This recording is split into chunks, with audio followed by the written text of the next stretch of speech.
Batwing, Chapter 13. At the Guest House.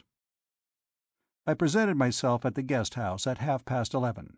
My mental state was troubled and indescribably complex. Perhaps my own uneasy thoughts were responsible for the idea, but it seemed to me that the atmosphere of Cray's Folly had changed yet again. Never before had I experienced a sense of foreboding like that which had possessed me throughout the hours of this bright summer's morning. Colonel Menendez had appeared about 9 o'clock, he exhibiting no traces of illness that were perceptible to me. But this subtle change which I had detected, or thought I had detected, was more marked in Madame Stemmer than in anyone. In her strange, still eyes I had read what I can only describe as a stricken look. It had none of the heroic resignation and acceptance of the inevitable which had so startled me in the face of the colonel on the previous day. There was a bitterness in it, as of one who has made a great but unwilling sacrifice, and again I had found myself questing that faint but fugitive memory, conjured up by the eyes of Madame de Stemmer. Never had the shadow lain so darkly upon this house as it lay this morning, with the sun blazing gladly out of a serene sky. The birds, the flowers, and Mother Earth herself bespoke the joy of summer. But beneath the roof of Cray's Folly dwelt a spirit of unrest, of apprehension. I thought of that queer lull which comes before a tropical storm, and I thought I read a knowledge of pending evil even in the glances of the servants. I had spoken to Harley of this fear. He had smiled and nodded grimly, saying, "Evidently, Knox, you have forgotten that tonight is the night of the full moon." It was in no easy state of mind, then, that I opened the gate and walked up to the porch of the guest-house. That the solution of the grand mystery of Cray's Folly would automatically resolve these lesser mysteries I felt assured, and I was supported by the idea that a clue might lie here. The house, which from the roadway had an air of neglect, proved on close inspection to be well tended, but of an unprosperous aspect. The brass knocker, door-knob, and letter-box were brilliantly polished, whilst the windows and the window curtains were spotlessly clean. But the place cried aloud for the service of the decorator, and it did not need the deductive powers of a Paul Harley to determine that Mr. Cullen Camber was in straitened circumstances. In response to my ringing, the door was presently opened by Ah Tsong. His yellow face exhibited no trace of emotion whatever. He merely opened the door and stood there looking at me. "Is Mr. Camber at home?" I inquired. "Master no got," crooned Ah Tsong. He proceeded quietly to close the door again. "1 moment," I said. "1 moment. I wish at any rate to leave my card." Ah Tsong allowed the door to remain open, but "No usey palaba no fashion," he said. "No fella comey here. Sabby?" "I savvy right enough," I said, "but all the same, you've got to take my card in to Mr. Camber." I handed him a card as I spoke, and suddenly, addressing him in pidgin, of which, fortunately, I had a smattering, "Be long very quick, Ah Tsong," I said sharply, "or plenty big trouble, savvy?" "Savvy, savvy," he muttered, nodding his head, and leaving me standing in the porch he retired along the sparsely carpeted hall.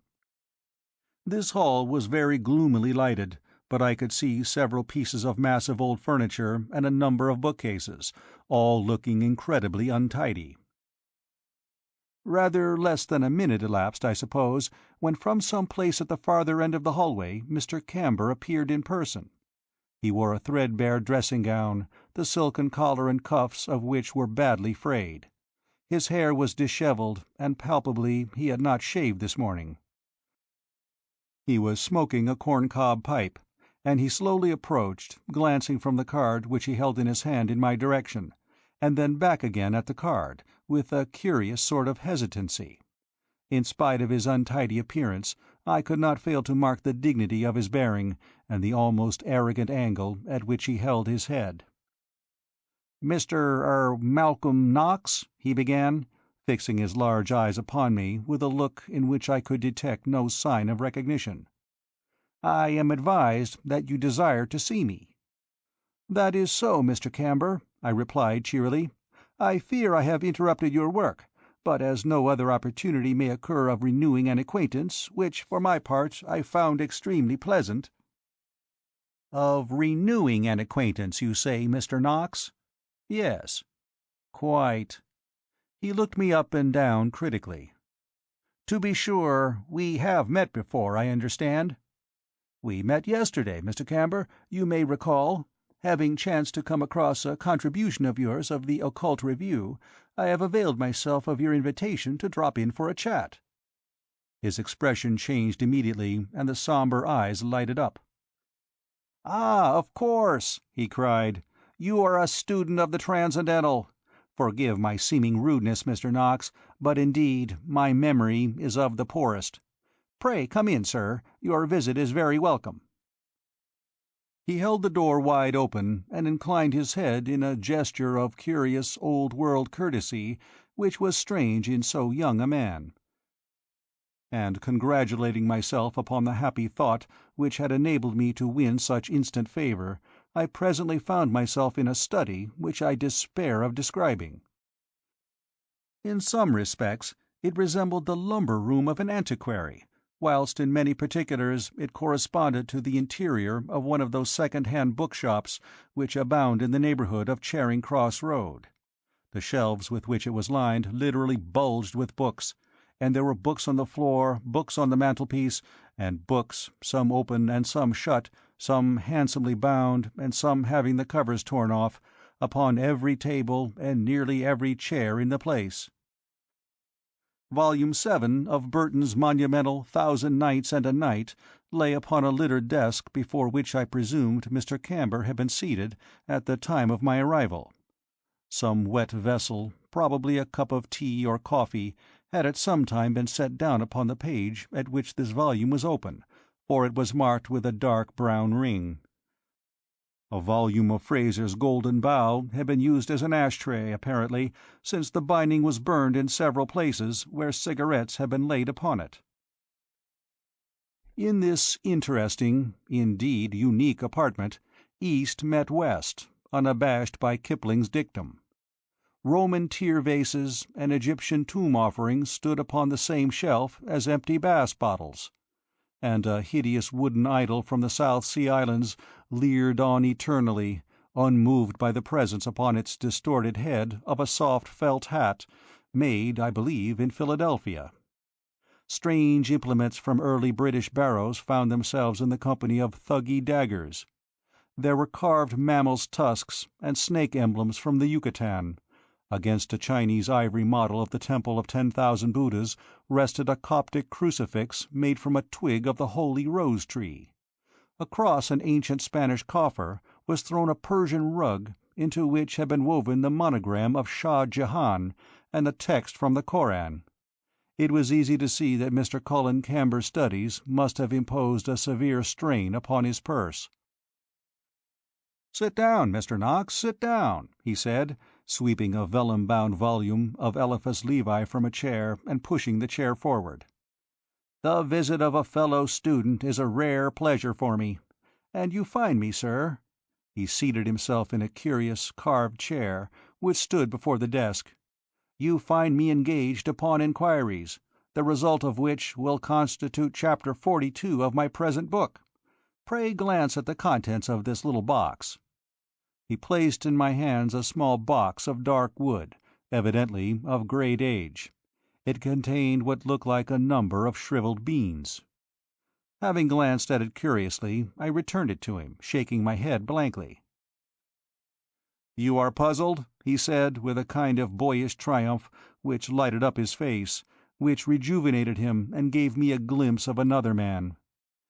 "These, sir," he touched the shriveled objects with a long, delicate forefinger, "are seeds of the sacred lotus of ancient Egypt. They were found in the tomb of a priest." "And in what way do they bear upon the inquiry to which you referred, Mr. Camber?" "In this way," he replied, drawing toward him a piece of newspaper upon which rested a mound of coarse shag. "I maintain that the vital principle survives within them. Now, I propose to cultivate these seeds, Mr. Knox. Do you grasp the significance of this experiment?" He knocked out the corn-cob upon the heel of his slipper and began to refill the hot bowl with shag from the newspaper at his elbow. "From a physical point of view, yes," I replied slowly.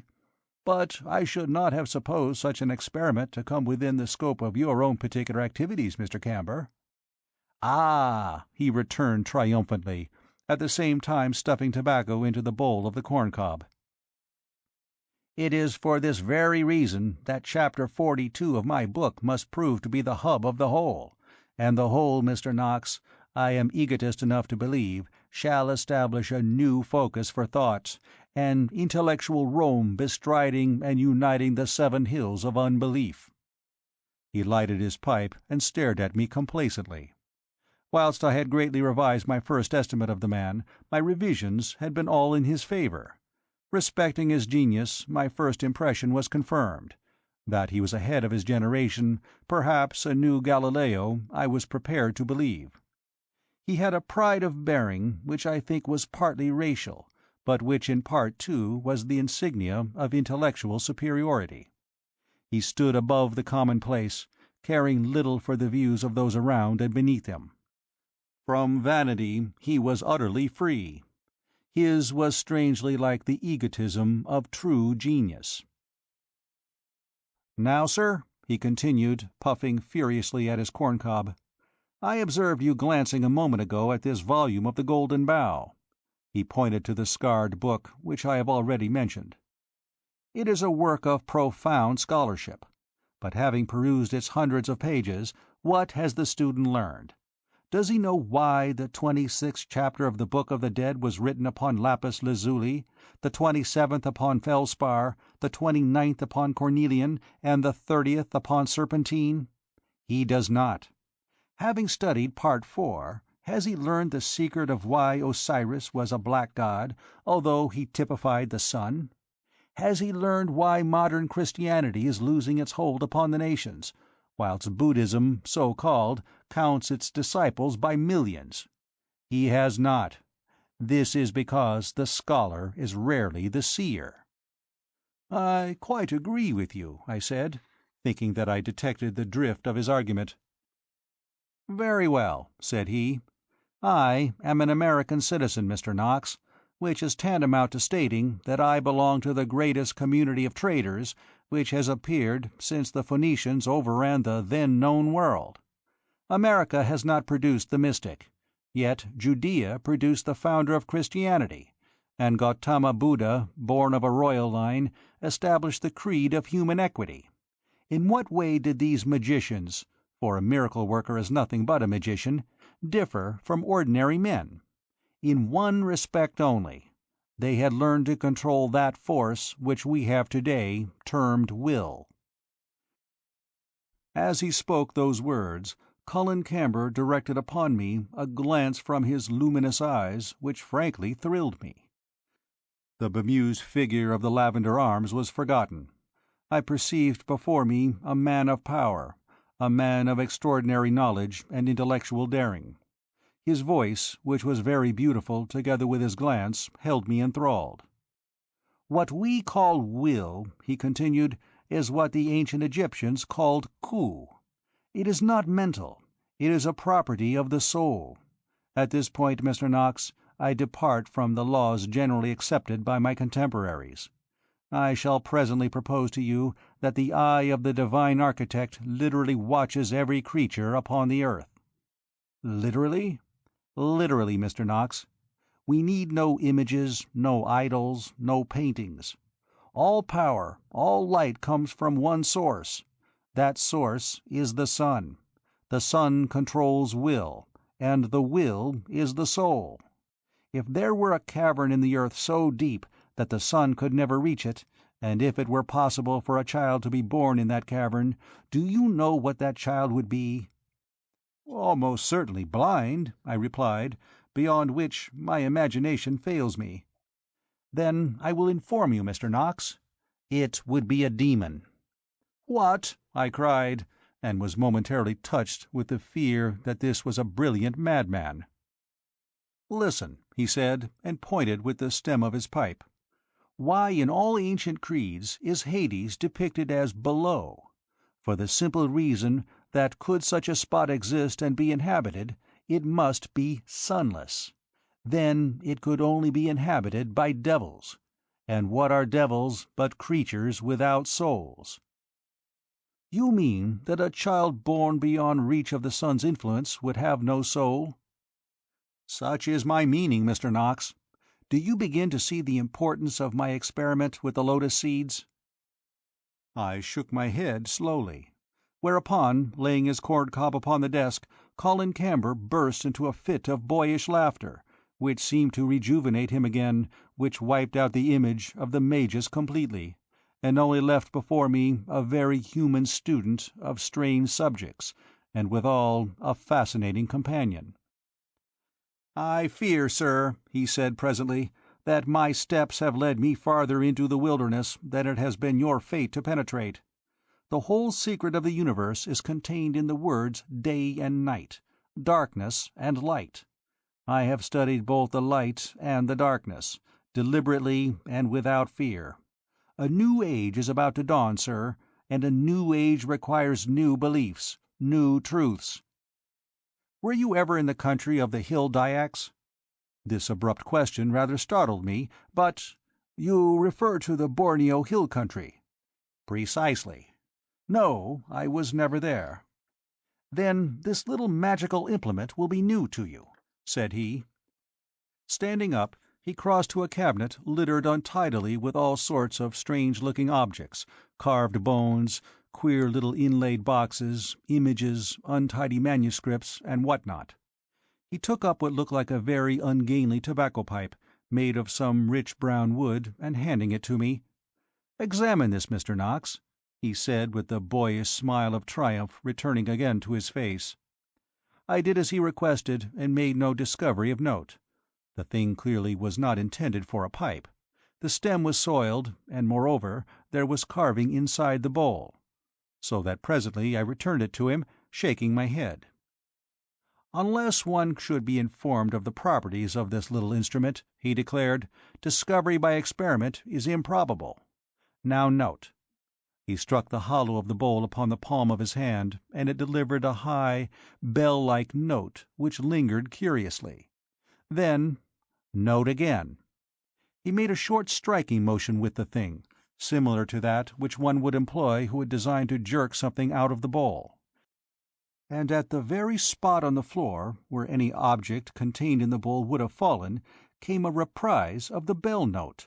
Clearly, from almost at my feet it sounded, a high metallic ring. He struck upward, and the bell note sounded on the ceiling. To the right, and it came from the window.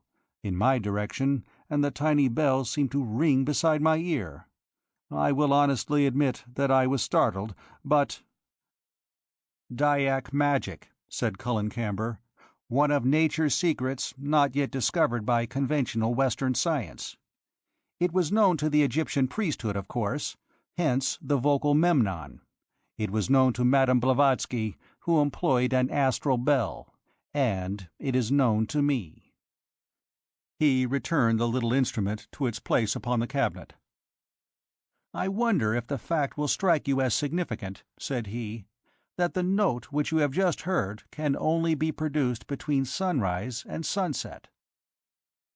Without giving me time to reply, "The most notable survival of black magic, that is, the scientific employment of darkness against light, is to be met with in Haiti and other islands of the West Indies."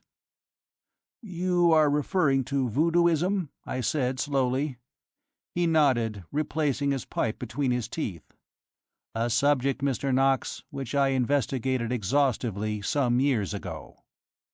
I was watching him closely as he spoke, and a shadow, a strange shadow, crept over his face, a look almost of exaltation, of mingled sorrow and gladness, which I find myself quite unable to describe. "In the West Indies, Mr. Knox," he continued, in a strange altered voice, "I lost all and found all. Have you ever realized, sir, that sorrow is the price we must pay for joy?" I did not understand his question, and was still wondering about it when I heard a gentle knock, the door opened, and a woman came in. Chapter 14. Isola Camber. I find it difficult now to recapture my first impression of that meeting. About the woman hesitating before me there was something unexpected, something wholly unfamiliar. She belonged to a type with which I was not acquainted.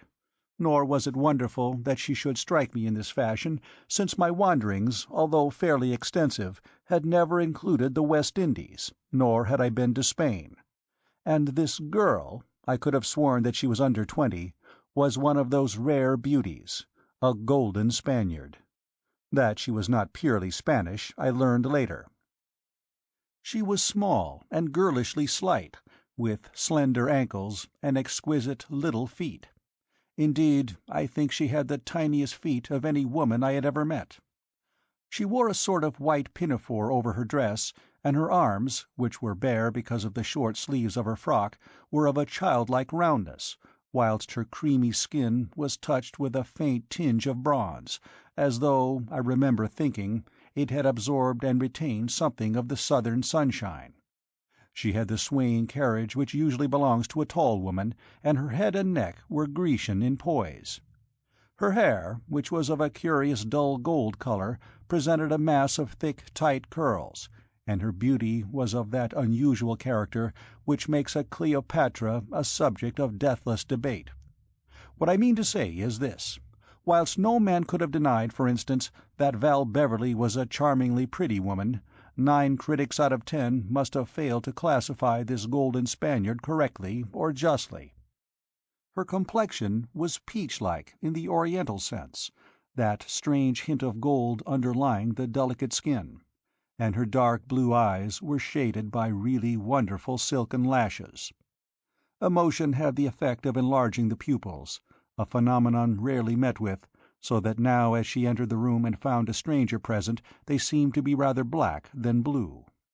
Her embarrassment was acute, and I think she would have retired without speaking, but— "Isola," said Colin Camber, regarding her with a look curiously compounded of sorrow and pride, "allow me to present Mr. Malcolm Knox, who has honoured us with a visit."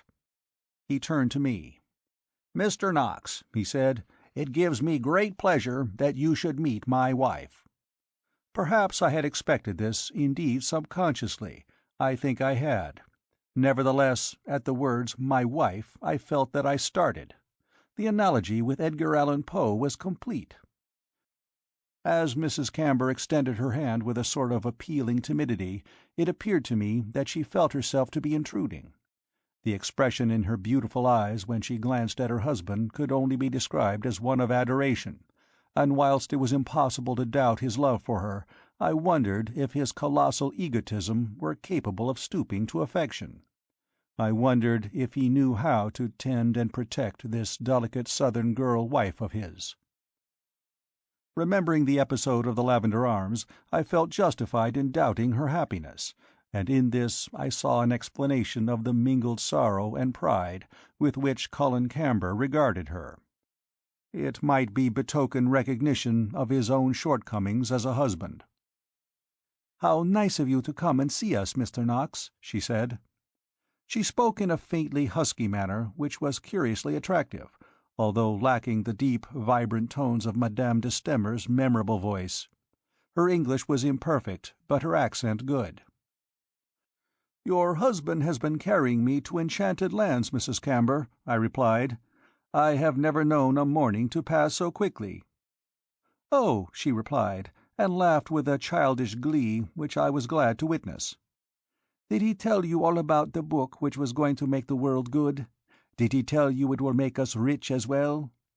"Rich," said Camber, frowning slightly. "Nature's riches are health and love. If we hold these, the rest will come. Now that you have joined us, Isola, I shall beg Mr. Knox, in honour of this occasion, to drink a glass of wine and break a biscuit as a pledge of future meetings." I watched him as he spoke, a lean, unkempt figure invested with a curious dignity, and I found it almost impossible to believe that this was the same man who had sat in the bar of the Lavender Arms, sipping whisky and water. The resemblance to the portrait in Harley's office became more marked than ever. There was an air of high breeding about the delicate features, which, curiously enough, was accentuated by the unshaven chin. I recognized that refusal would be regarded as rebuff, and therefore— "You are very kind," I said. Colin Camber inclined his head gravely and courteously. "We are very glad to have you with us, Mr. Knox," he replied. He clapped his hands, and silent as a shadow, Ah Tsong appeared. I noted that although it was Camber who had summoned him, it was to Mrs. Camber that the Chinaman turned for orders. I had thought his yellow face incapable of expression, but as his oblique eyes turned in the direction of the girl, I read in them a sort of dumb worship, such as one sees in the eyes of a dog. She spoke to him rapidly in Chinese. "Hoi hoi," he muttered. "Hoi hoi," nodded his head, and went out. I saw that Colin Camber had detected my interest, for "Ah Tsong is really my wife, servant," he explained. "Oh," she said in a low voice, and looked at me earnestly. "Ah Tsong nursed me when I was a little baby, so high." She held her hand about 4 feet from the floor and laughed gleefully. "Can you imagine what a funny little thing I was?" "You must have been a wonder child, Mrs. Camber," I replied with sincerity. "And Ah Tsong has remained with you ever since?" "Ever since," she echoed, shaking her head in a vaguely pathetic way. "He will never leave me, do you think, Colin?" "Never," replied her husband. "You are all he loves in the world. A case, Mr. Knox," he turned to me, "of deathless fidelity rarely met with nowadays, and only possible, perhaps, in its true form in an Oriental." Mrs. Camber having seated herself upon one of the few chairs which was not piled with books, her husband had resumed his place by the writing-desk, and I sought in vain to interpret the glances which passed between them. The fact that these two were lovers none could have mistaken. But here again, as at Cray's Folly, I detected a shadow. I felt that something had struck at the very root of their happiness. In fact, I wondered if they had been parted, and were but newly reunited, for there was a sort of constraint between them, the more marked on the woman's side than on the man's. I wondered how long they had been married, but felt that it would have been indiscreet to ask. Even as the idea occurred to me, however, an opportunity arose of learning what I wished to know. I heard a bell ring and— "There is someone at the door, Colin," said Mrs. Camber. "I will go," he replied. "Ah Tsong has enough to do." Without another word he stood up and walked out of the room. "You see," said Mrs. Camber, smiling in her naive way, "we only have one servant. Except Ah Tsong, her name is Mrs. Powis. She is visiting her daughter who is married. We made the poor old lady take a holiday." "It is difficult to imagine you're burdened with household responsibilities, Mrs. Camber," I replied. "Please forgive me, but I cannot help wondering how long you have been married." "For nearly 4 years." "Really?" I exclaimed. "You must have been married very young?" "I was 20. Do I look so young?" I gazed at her in amazement. "You astonish me," I declared, which was quite true and no mere compliment. "I had guessed your age to be 18." "Oh," she laughed, and, resting her hands upon the settee, leaned forward with sparkling eyes. "How funny! Sometimes I wish I looked older. It is dreadful in this place, although we have been so happy here.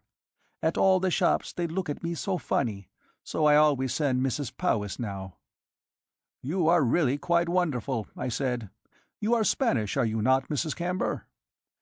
She slightly shook her head, and I saw the pupils begin to dilate. "Not really Spanish," she replied haltingly. "I was born in Cuba." "In Cuba?" She nodded.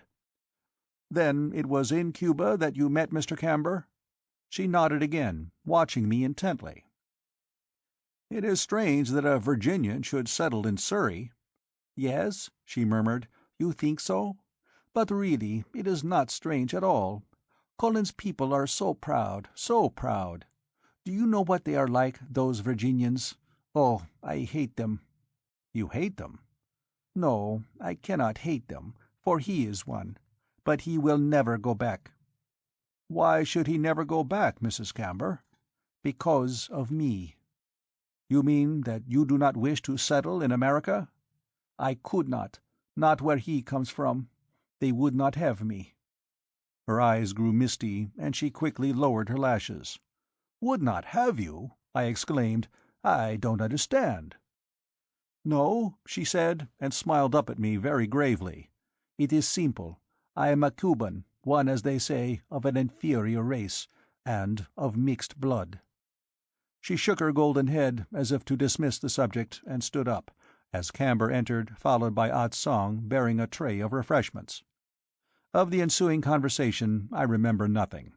My mind was focused upon the one vital fact that Mrs. Camber was a Cuban Creole.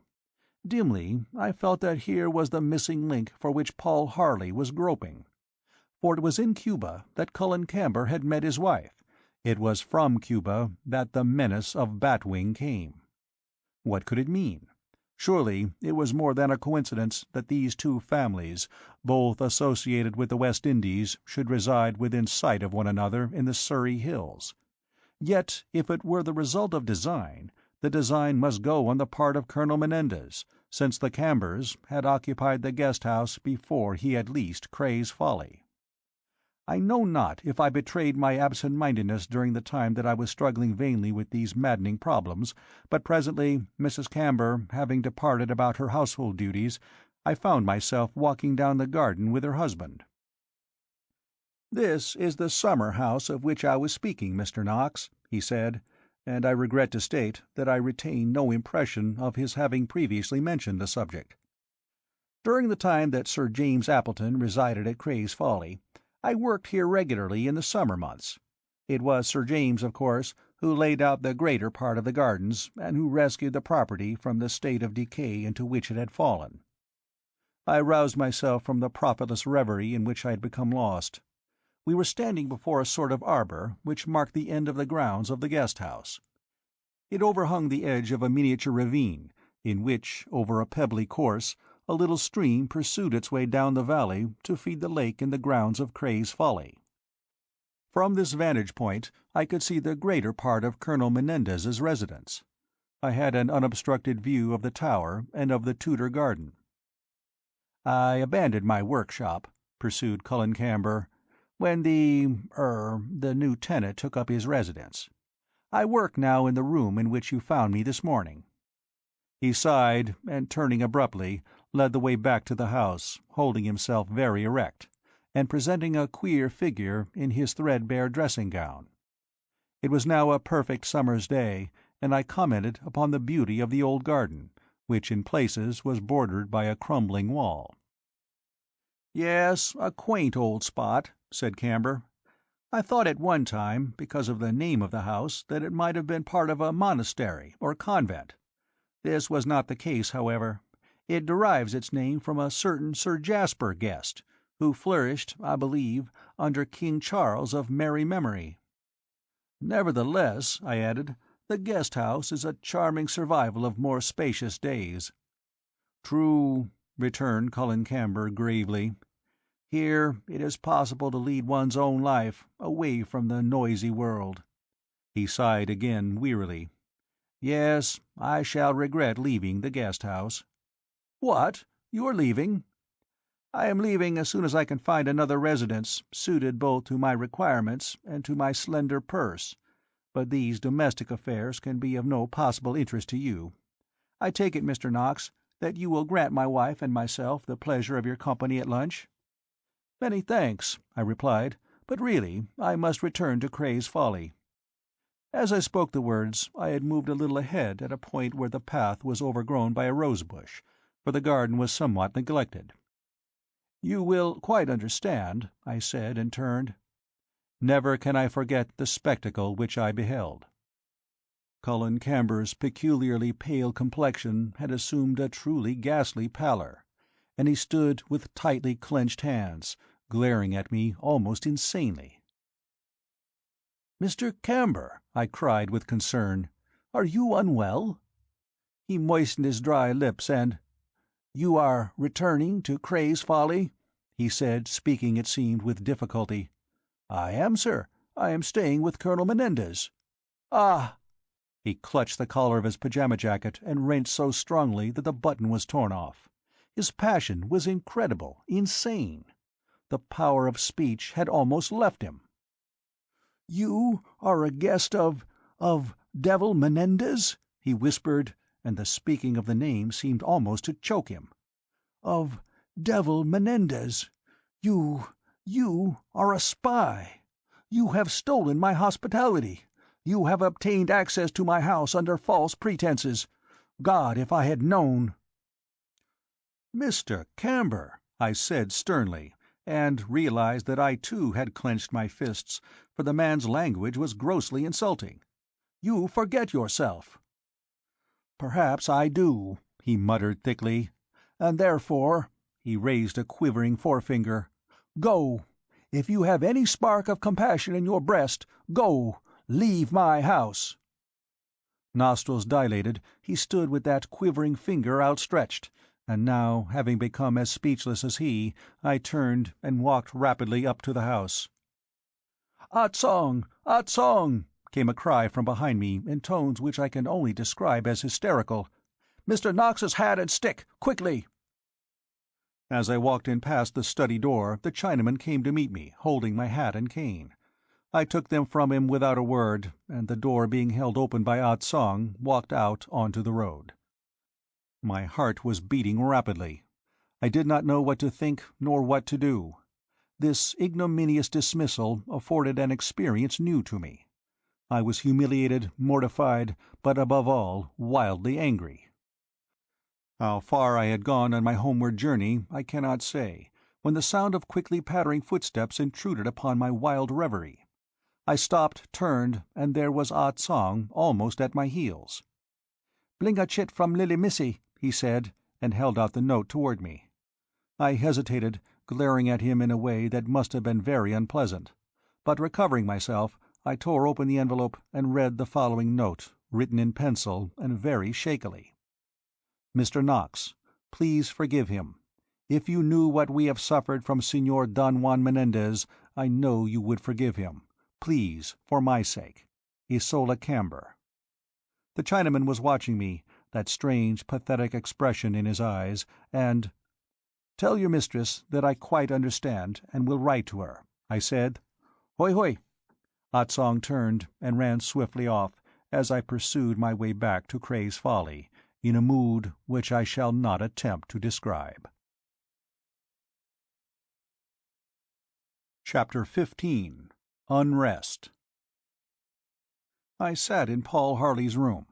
Luncheon was over, and although, as on the previous day, it had been a perfect repast, perfectly served, the sense of tension which I had experienced throughout the meal had made me horribly ill at ease. The shadow of which I had spoken elsewhere seemed to have become almost palpable. In vain I had ascribed it to a morbid imagination. Persistently it lingered. Madame de Stamer's gaiety rang more false than ever. She twirled the rings upon her slender fingers and shot little inquiring glances all around the table. This spirit of unrest, from wherever it arose, had communicated itself to everybody. Madame's several bon mots, one and all, were failures. She delivered them without conviction, like an amateur repeating lines learned by heart. The Colonel was unusually silent, eating little but drinking much. There was something unreal, almost ghastly, about the whole affair, and when at last Madame de Stamer retired, bearing Val Beverley with her, I felt certain that the Colonel would make some communication to us. If ever knowledge of portentous evil were written upon a man's face, it was written upon his, as he sat there at the head of the table, staring straightly before him. However— "Gentlemen," he said, "if your inquiries here have led to no result of, shall I say, a tangible character, at least I feel sure that you must have realized one thing." Harley stared at him sternly. "I have realized, Colonel Menendez," he replied, "that something is pending." "Ah," murmured the Colonel, and he clutched the edge of the table with his strong brown hands. "But," continued my friend, "I have realized something more. You have asked for my aid, and I am here. Now you have deliberately tied my hands." "What do you mean, sir?" asked the other softly. "I will speak plainly. I mean that you know more about the nature of this danger than you have ever communicated to me. Allow me to proceed, if you please, Colonel Menendez. For your delightful hospitality I thank you. As your guest I could be happy, but as a professional investigator whose services have been called upon under most unusual circumstances, I cannot be happy, and I do not thank you." Their glances met. Both were angry, willful, and self-confident. Following a few moments of silence, "Perhaps, Mr. Harley," said the colonel, "you have something further to say?" "I have this to say," was the answer. "I esteem your friendship, but I fear I must return to town without delay." The colonel's jaws were clenched so tightly that I could see the muscles protruding. He was fighting an inward battle. Then, "What?" he said. "You would desert me?" "I have never deserted any man who sought my aid." "I have sought your aid." "Then accept it," cried Harley. "This, or allow me to retire from the case. You ask me to find an enemy who threatens you, and you withhold every clue which could aid me in my search." "What clue have I withheld?" Paul Harley stood up. "It is useless to discuss the matter further, Colonel Menendez," he said coldly. The colonel rose also, and, "Mr. Harley," he replied, and his high voice was ill-controlled, "if I give you my word of honor that I dare not tell you more, and if, having done so, I beg of you to remain at least another night, can you refuse me?" Harley stood at the end of the table watching him. "Colonel Menendez," he said, "this would appear to be a game in which my handicap rests on the fact that I do not know against whom I am pitted. Very well, you leave me no alternative but to reply that I will stay." "I thank you, Mr. Harley. As I fear I am far from well, dare I hope to be excused if I retire to my room for an hour's rest?" Harley and I bowed, and the colonel, returning our salutations, walked slowly out, his bearing one of grace and dignity. So that memorable luncheon terminated, and now we found ourselves alone, and faced with a problem which, from whatever point one viewed it, offered no single opening whereby one might hope to penetrate to the truth. Paul Harley was pacing up and down the room in a state of such nervous irritability as I never remembered to have witnessed in him before. I had just finished an account of my visit to the guest-house, and of the indignity which had been put upon me, and— "Conundrums, conundrums!" my friend exclaimed. "This quest of the Batwing is like the quest of heaven, Knox. 100 open doors invite us, each one promising to lead to the light, and if we enter, where do they lead? To mystification. For instance, Colonel Menendez has broadly hinted that he looks upon Colin Camber as an enemy. Judging from your reception at the guest house today, such an enmity, and a deadly enmity, actually exists. But whereas Camber has resided here for 3 years, the Colonel is a newcomer. We are therefore offered the spectacle of a trembling victim seeking the sacrifice. Bah! It is preposterous. If you had seen Colin Camber's face today, you might not have thought it so preposterous. But I should, Knox, I should. It is impossible to suppose that Colonel Menendez was unaware when he leased Cray's Folly that Camber occupied the guest-house. "And Mrs. Camber is a Cuban," I murmured. "Don't, Knox," my friend implored. "This case is driving me mad. I have a conviction that it is going to prove my Waterloo." "My dear fellow," I said, "this mood is new to you." "Why don't you advise me to remember Auguste Dupin?" asked Harley bitterly. "That great man, preserving his philosophical calm, doubtless by this time would have pieced together these disjointed clues, and have produced an elegant pattern ready to be framed and exhibited to the admiring public." He dropped down upon the bed, and, taking his briar from his pocket, began to load it in a manner which was almost vicious. I stood watching him, and offered no remark, until, having lighted the pipe, he began to smoke. I knew that these Indian moods were of short duration, and sure enough, presently— "God bless us all, Knox," he said, breaking into an amused smile. "How we bristle when someone tries to prove that we are not infallible! How human we are, Knox, but how fortunate that we can laugh at ourselves!" I sighed with relief, for Harley at these times imposed a severe strain even upon my easy-going disposition. "Let us go down to the billiard-room," he continued. "I will play you 100 up. I have arrived at a point where my ideas persistently work in circles. The best cure is golf. Failing golf, billiards." The billiard-room was immediately beneath us, adjoining the last apartment in the east wing, and there we made our way. Harley played keenly, deliberately, concentrating upon the game. I was less successful, for I found myself alternately glancing toward the door and the open window, in the hope that Val Beverley would join us. I was disappointed, however. We saw no more of the ladies until tea-time, and if a spirit of constraint had prevailed throughout the luncheon, a veritable demon of unrest presided upon the terrace during tea. Madame de Stamer made apologies on behalf of the Colonel. He was prolonging his siesta, but he hoped to join us at dinner. "Is the Colonel's heart affected?" Harley asked. Madame de Stamer shrugged her shoulders and shook her head blankly. "It is mysterious, the state of his health," she replied. "An old trouble, which began years and years ago in Cuba." Harley nodded sympathetically, but I could see that he was not satisfied. Yet, although he might doubt her explanation, he had noted, and so had I, that Madame de Stamer's concern was very real. Her slender hands were strangely unsteady. Indeed, her condition bordered on one of distraction.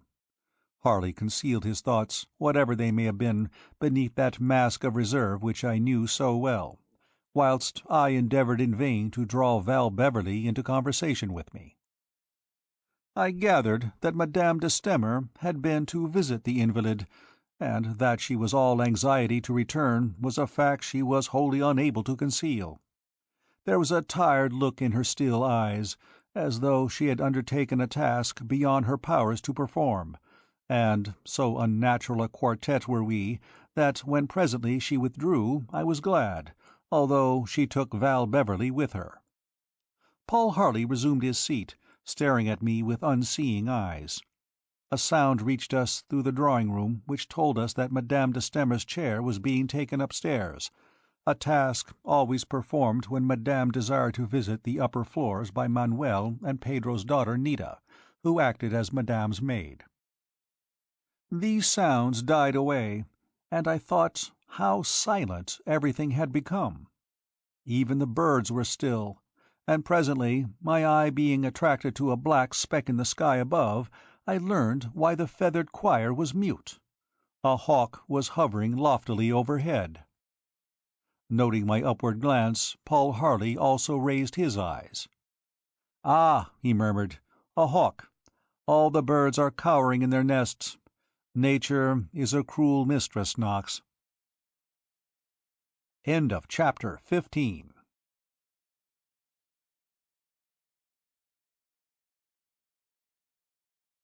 Batwing, Chapter 16. Red Eve. Over the remainder of that afternoon I will pass in silence. Indeed, looking backward now, I cannot recollect that it afforded one incident worthy of record. But because great things overshadow small, so it may be that whereas my recollections of quite trivial episodes are sharp enough up to a point, my memories from this point onward to the horrible and tragic happening which I have set myself to relate are hazy and indistinct. I was troubled by the continued absence of Val Beverley. I thought that she was avoiding me by design, and in Harley's gloomy reticence I could find no shadow of comfort. We wandered aimlessly about the grounds, Harley staring up in a vague fashion at the windows of Cray's Folly, and presently, when I stopped to inspect a very perfect rose-bush, he left me without a word, and I found myself alone. Later, as I sauntered toward the Tudor garden, where I had hoped to encounter Miss Beverley, I heard the clicking of billiard balls, and there was Harley at the table, practicing fancy shots. He glanced up at me as I paused by the open window, stopped to relight his pipe, and then bent over the table again. "Leave me alone, Knox," he muttered. "I am not fit for human society." Understanding his moods as well as I did, I merely laughed and withdrew. I strolled around into the library and inspected scores of books without forming any definite impression of the contents of any of them. Manuel came in whilst I was there, and I was strongly tempted to send a message to Miss Beverley, but common sense overcame the inclination. When at last my watch told me that the hour for dressing was arrived, I heaved a sigh of relief. I cannot say that I was bored. My ill temper sprang from a deeper source than this. The mysterious disappearance of the inmates of Cray's Folly, and a sort of brooding stillness which lay over the great house, had utterly oppressed me. As I passed along the terrace, I paused to admire the spectacle afforded by the setting sun. The horizon was on fire from north to south, and the countryside was stained with that mystic radiance which is sometimes called the blood of Apollo. Turning, I saw the disk of the moon coldly rising in the heavens. I thought of the silent birds and the hovering hawk, and I began my preparations for dinner mechanically, dressing as an automaton might dress. Paul Harley's personality was never more marked than in his evil moods. His power to fascinate was only equalled by his power to repel. Thus, although there was a light in his room and I could hear him moving about, I did not join him when I had finished dressing, but, lighting a cigarette, walked downstairs. The beauty of the night called to me, although, as I stepped out upon the terrace, I realized with a sort of shock that the gathering dusk held a menace, so that I found myself questioning the shadows and doubting the rustle of every leaf. Something invisible, intangible, yet potent, brooded over Cray's Folly. I began to think more kindly of the disappearance of Val Beverley during the afternoon. Doubtless she too had been touched by this spirit of unrest, and in solitude had sought to dispel it. So thinking, I walked on in the direction of the Tudor garden. The place was bathed in a sort of purple half-light, lending it a fairy air of unreality, as though banished sun and rising moon yet disputed for mastery over the earth. This idea set me thinking of Colin Camber, of Osiris, whom he had described as a black god, and of Isis, whose silver disk now held undisputed sovereignty of the evening sky. Resentment of the treatment which I had received at the guest-house still burned hotly within me, but the mystery of it all had taken the keen edge off my wrath, and I think a sort of melancholy was the keynote of my reflections as, descending the steps to the sunken garden, I saw Val Beverley, in a delicate blue gown, coming toward me. She was the spirit of my dreams, and the embodiment of my mood. When she lowered her eyes at my approach, I knew, by virtue of a sort of inspiration, that she had been avoiding me. "Miss Beverley," I said, "I have been looking for you all the afternoon." "Have you? I have been in my room, writing letters." I paced slowly along beside her. "I wish you would be very frank with me," I said. She glanced up swiftly, and as swiftly lowered her lashes again. "Do you think I am not frank?" "I do think so. I understand why." "Do you really understand?" "I think I do. Your woman's intuition has told you that there is something wrong." "In what way?" "You are afraid of your thoughts. You can see that Madame de Stamer and Colonel Menendez are deliberately concealing something from Paul Harley, and you don't know where your duty lies. Am I right?" She met my glance for a moment in a startled way, then, "Yes," she said softly, "you are quite right. How have you guessed?" "I have tried very hard to understand you," I replied, "and so perhaps up to a point I have succeeded." "Oh, Mr. Knox," she suddenly laid her hand upon my arm, "I am oppressed with such a dreadful foreboding, yet I don't know how to explain it to you." "I understand. I too have felt it." "You have?" She paused and looked at me eagerly. Then it is not just morbid imagination on my part?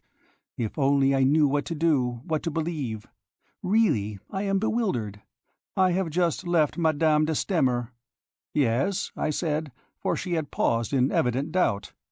"Well, she has utterly broken down." "Broken down?" "She came to my room and sobbed hysterically for nearly an hour this afternoon." "But what was the cause of her grief?" "I simply cannot understand." "Is it possible that Colonel Menendez is dangerously ill?" "It may be so, Mr. Knox. But in that event, why have they not sent for a physician?" "True," I murmured, "and no one has been sent for?" "No one." "Have you seen Colonel Menendez?" "Not since lunchtime." "Have you ever known him to suffer in this way before?" "Never. It is utterly unaccountable. Certainly during the last few months he has given up riding practically altogether, and in other ways has changed his former habits. But I have never known him to exhibit traces of any real illness." "Has any medical man attended him?" "Not that I know of. Oh, there is something uncanny about it all. Whatever should I do if you were not here?" She had spoken on impulse, and seeing her swift embarrassment, "Miss Beverley," I said, "I am delighted to know that my company cheers you." Truth to tell, my heart was beating rapidly, and, so selfish is the nature of man, I was more glad to learn that my company was acceptable to Val Beverley than I should have been to have had the riddle of Cray's folly laid bare before me. Those sweetly indiscreet words, however, had raised a momentary barrier between us, and we walked on silently to the house, and entered the brightly lighted hall. The silver peal of a Chinese tubular gong rang out just when we reached the veranda, and as Val Beverley and I walked in from the garden, Madame de Stamer came wheeling through the doorway, closely followed by Paul Harley. In her the art of the toilet had amounted almost to genius, and she had so successfully concealed all traces of her recent grief that I wondered if this could have been real.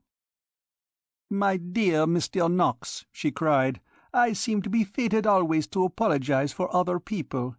The Colonel is truly desolate, but he cannot join us for dinner. I have already explained to Mr. Harley." Harley inclined his head sympathetically, and assisted to arrange Madame in her place. "The Colonel requests us to smoke a cigar with him after dinner, Knox," he said, glancing across to me. "It would seem that troubles never come singly." "Ah," Madame shrugged her shoulders, which her low gown left daringly bare, "they come in flocks, or not at all. But I suppose we should feel lonely in the world without a few little sorrows, eh, Mr. Harley?" I loved her unquenchable spirit, and I have wondered often enough what I should have thought of her had I known the truth. France has bred some wonderful women, both good and bad, but none I think more wonderful than Marie de Stamer. If such a thing were possible, we dined more extravagantly than on the previous night. Madame's wit was at its keenest. She was truly brilliant.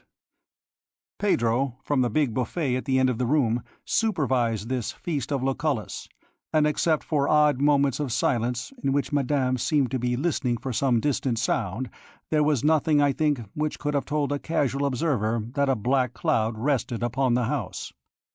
Once, interrupting a tete-a-tete between Val Beverley and Paul Harley, "Do not encourage her, Mr. Harley," said Madame. "She is a desperate flirt." "Oh, Madame!" cried Val Beverley, and blushed deeply. "You know you are, my dear, and you are very wise. Flirt all your life, but never fall in love. It is fatal, don't you think, Mr. Knox?" turning to me in her rapid manner. I looked into her still eyes, which concealed so much. "Say rather that it is fate," I murmured. "Yes, that is more pretty, but not so true.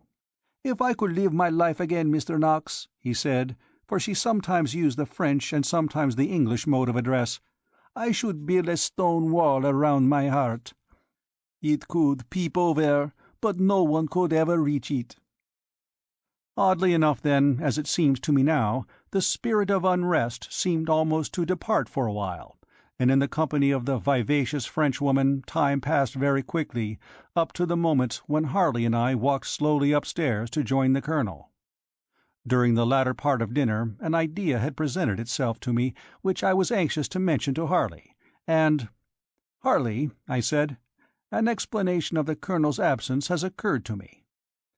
"Really," he replied, "possibly the same one that has occurred to me." "What is that?" Paul Harley paused on the stairs, turning to me. "You are thinking that he has taken cover from the danger which he believes particularly to threaten him tonight?" "Exactly." "You may be right," he murmured, proceeding upstairs. He led the way to a little smoke-room which hitherto I had never visited, and in response to his knock, "Come in," cried the high voice of Colonel Menendez. We entered to find ourselves in a small and very cosy room. There was a handsome oak bureau against one wall, which was littered with papers of various kinds, and there was also a large bookcase occupied almost exclusively by French novels. It occurred to me that the Colonel spent a greater part of his time in this little snuggery than in the more formal study below. In the moment of our arrival he was stretched upon a settee, near which stood a little table, and on this table I observed the remains of what appeared to me to have been a fairly substantial repast. For some reason which I did not pause to analyze at the moment, I noted with disfavour the presence of a bowl of roses upon the silver tray. Colonel Menendez was smoking a cigarette, and Manuel was in the act of removing the tray. "Gentlemen," said the Colonel, "I have no words in which to express my sorrow. Manuel, pull up those armchairs. Help yourselves to port, Mr. Hardy, and fill Mr. Knox's glass. I can recommend the cigars in the long box." As we seated ourselves, "I am extremely sorry to find you indisposed, sir," said Harley. He was watching the dark face keenly, and probably thinking, as I was thinking, that it exhibited no trace of illness. Colonel Menendez waved his cigarette gracefully, settling himself amid the cushions. "An old trouble, Mr. Harley," he replied lightly. "A legacy from ancestors who drank too deep of the wine of life." "You are surely taking medical advice?" Colonel Menendez shrugged slightly. "There is no doctor in England who would understand the case," he replied. "Besides, there is nothing for it but rest and avoidance of excitement." "In that event, Colonel," said Harley, "we will not disturb you for long. Indeed, I should not have consented to disturb you at all, if I had not thought you might have some request to make upon this important night." "Ah!" Colonel Menendez shot a swift glance in his direction. "You have remembered about tonight." "Naturally." "Your interest comforts me very greatly, gentlemen, and I am only sorry that my uncertain health has made me so poor a host. Nothing has occurred since your arrival to help you, I am aware.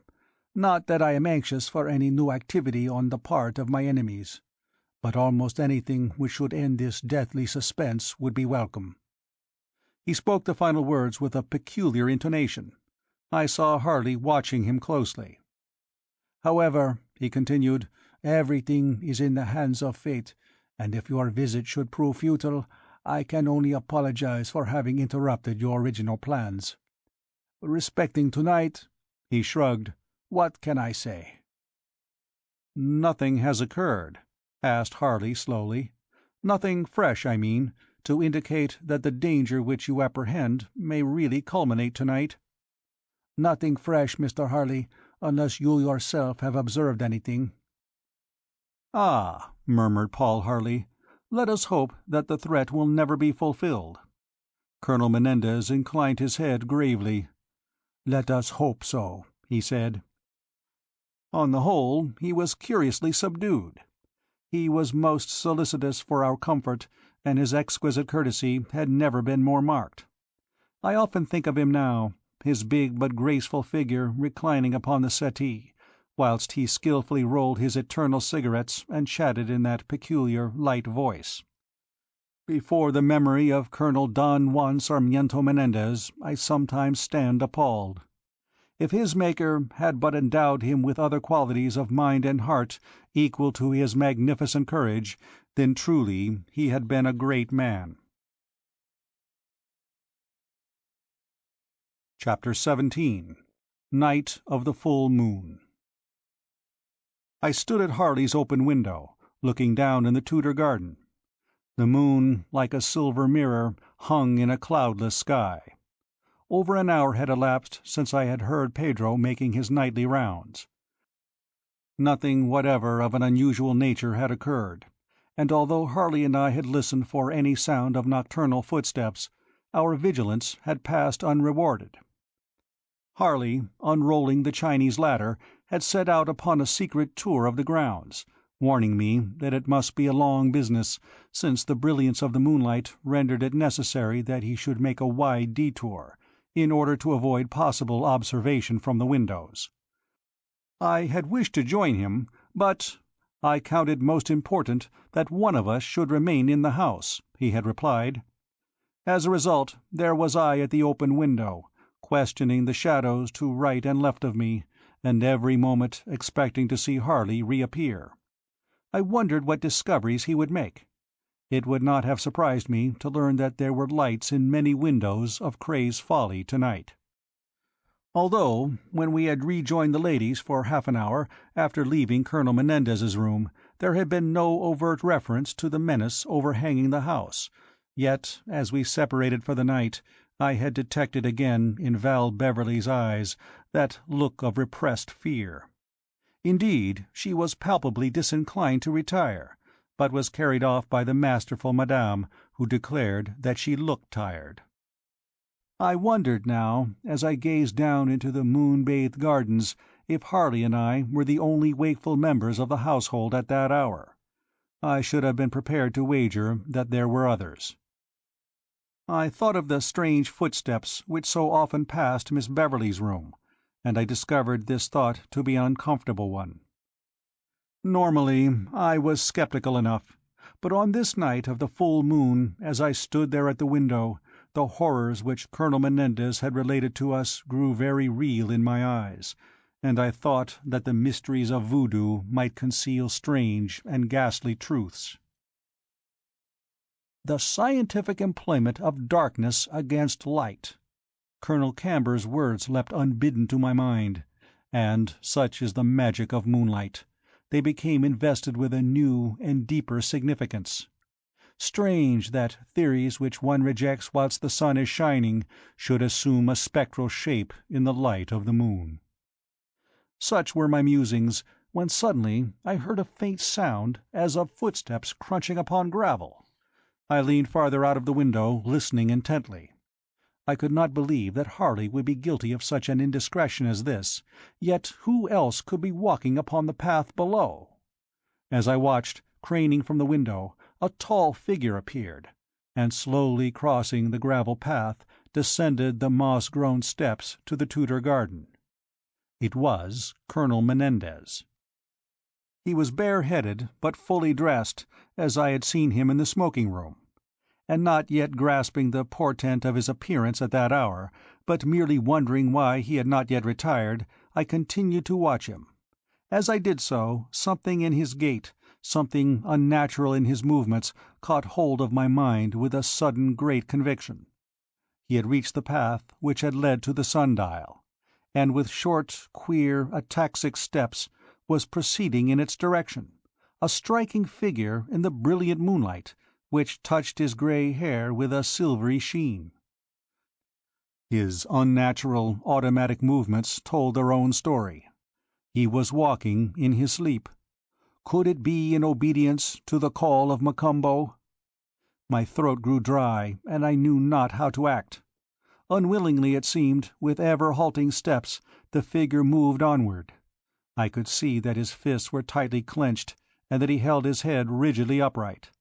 All horrors, real and imaginary, which I had ever experienced, culminated in that moment, when I saw this man of inflexible character, I could have sworn of indomitable will, moving like a puppet under the influence of some unnameable force. He was almost come to the sundial when I determined to cry out. Then, remembering the shock experienced by a suddenly awakened somnambulist, and remembering that the Chinese ladder hung from the window at my feet, I changed my mind. Checking the cry upon my lips, I got astride of the window ledge and began to grope for the bamboo rungs beneath me. I had found the first of these, and turning, had begun to descend, when— "Knox! Knox!" came softly from the opening in the box hedge. "What the devil are you about?" It was Paul Harley, returned from his tour of the building. "Harley!" I whispered, descending. "Quick! The Colonel has just gone into the Tudor garden." "What?" There was a note of absolute horror in the exclamation. "You should have stopped him, Knox! You should have stopped him!" cried Harley, and with that he ran off in the same direction. Disentangling my foot from the rungs of the ladder which lay upon the ground, I was about to follow when it happened, that strange and ghastly thing toward which, secretly, darkly, events had been tending. The crack of a rifle sounded sharply in the stillness, echoing and re-echoing from wing to wing of Cray's Folly, and then, more dimly, up the wooded slopes beyond. Somewhere ahead of me I heard Harley cry out, "My God! I am too late! They have got him!" Then, hotfoot, I was making for the entrance to the garden. Just as I came to it and raced down the steps, I heard another sound the memory of which haunts me to this day. Where it came from, I had no idea. Perhaps I was too confused to judge accurately.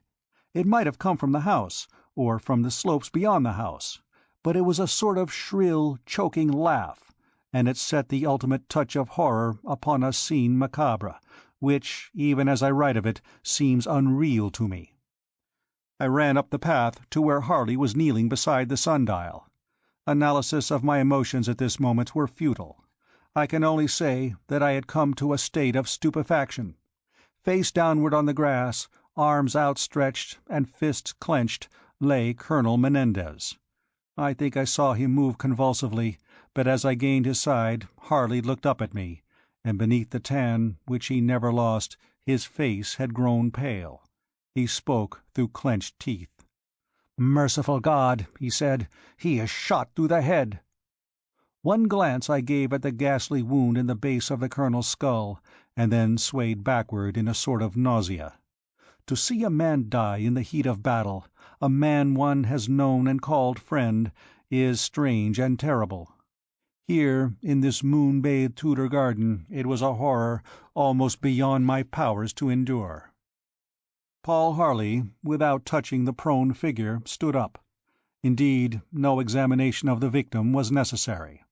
A rifle bullet had pierced his brain, and he lay there dead, with his head toward the hills.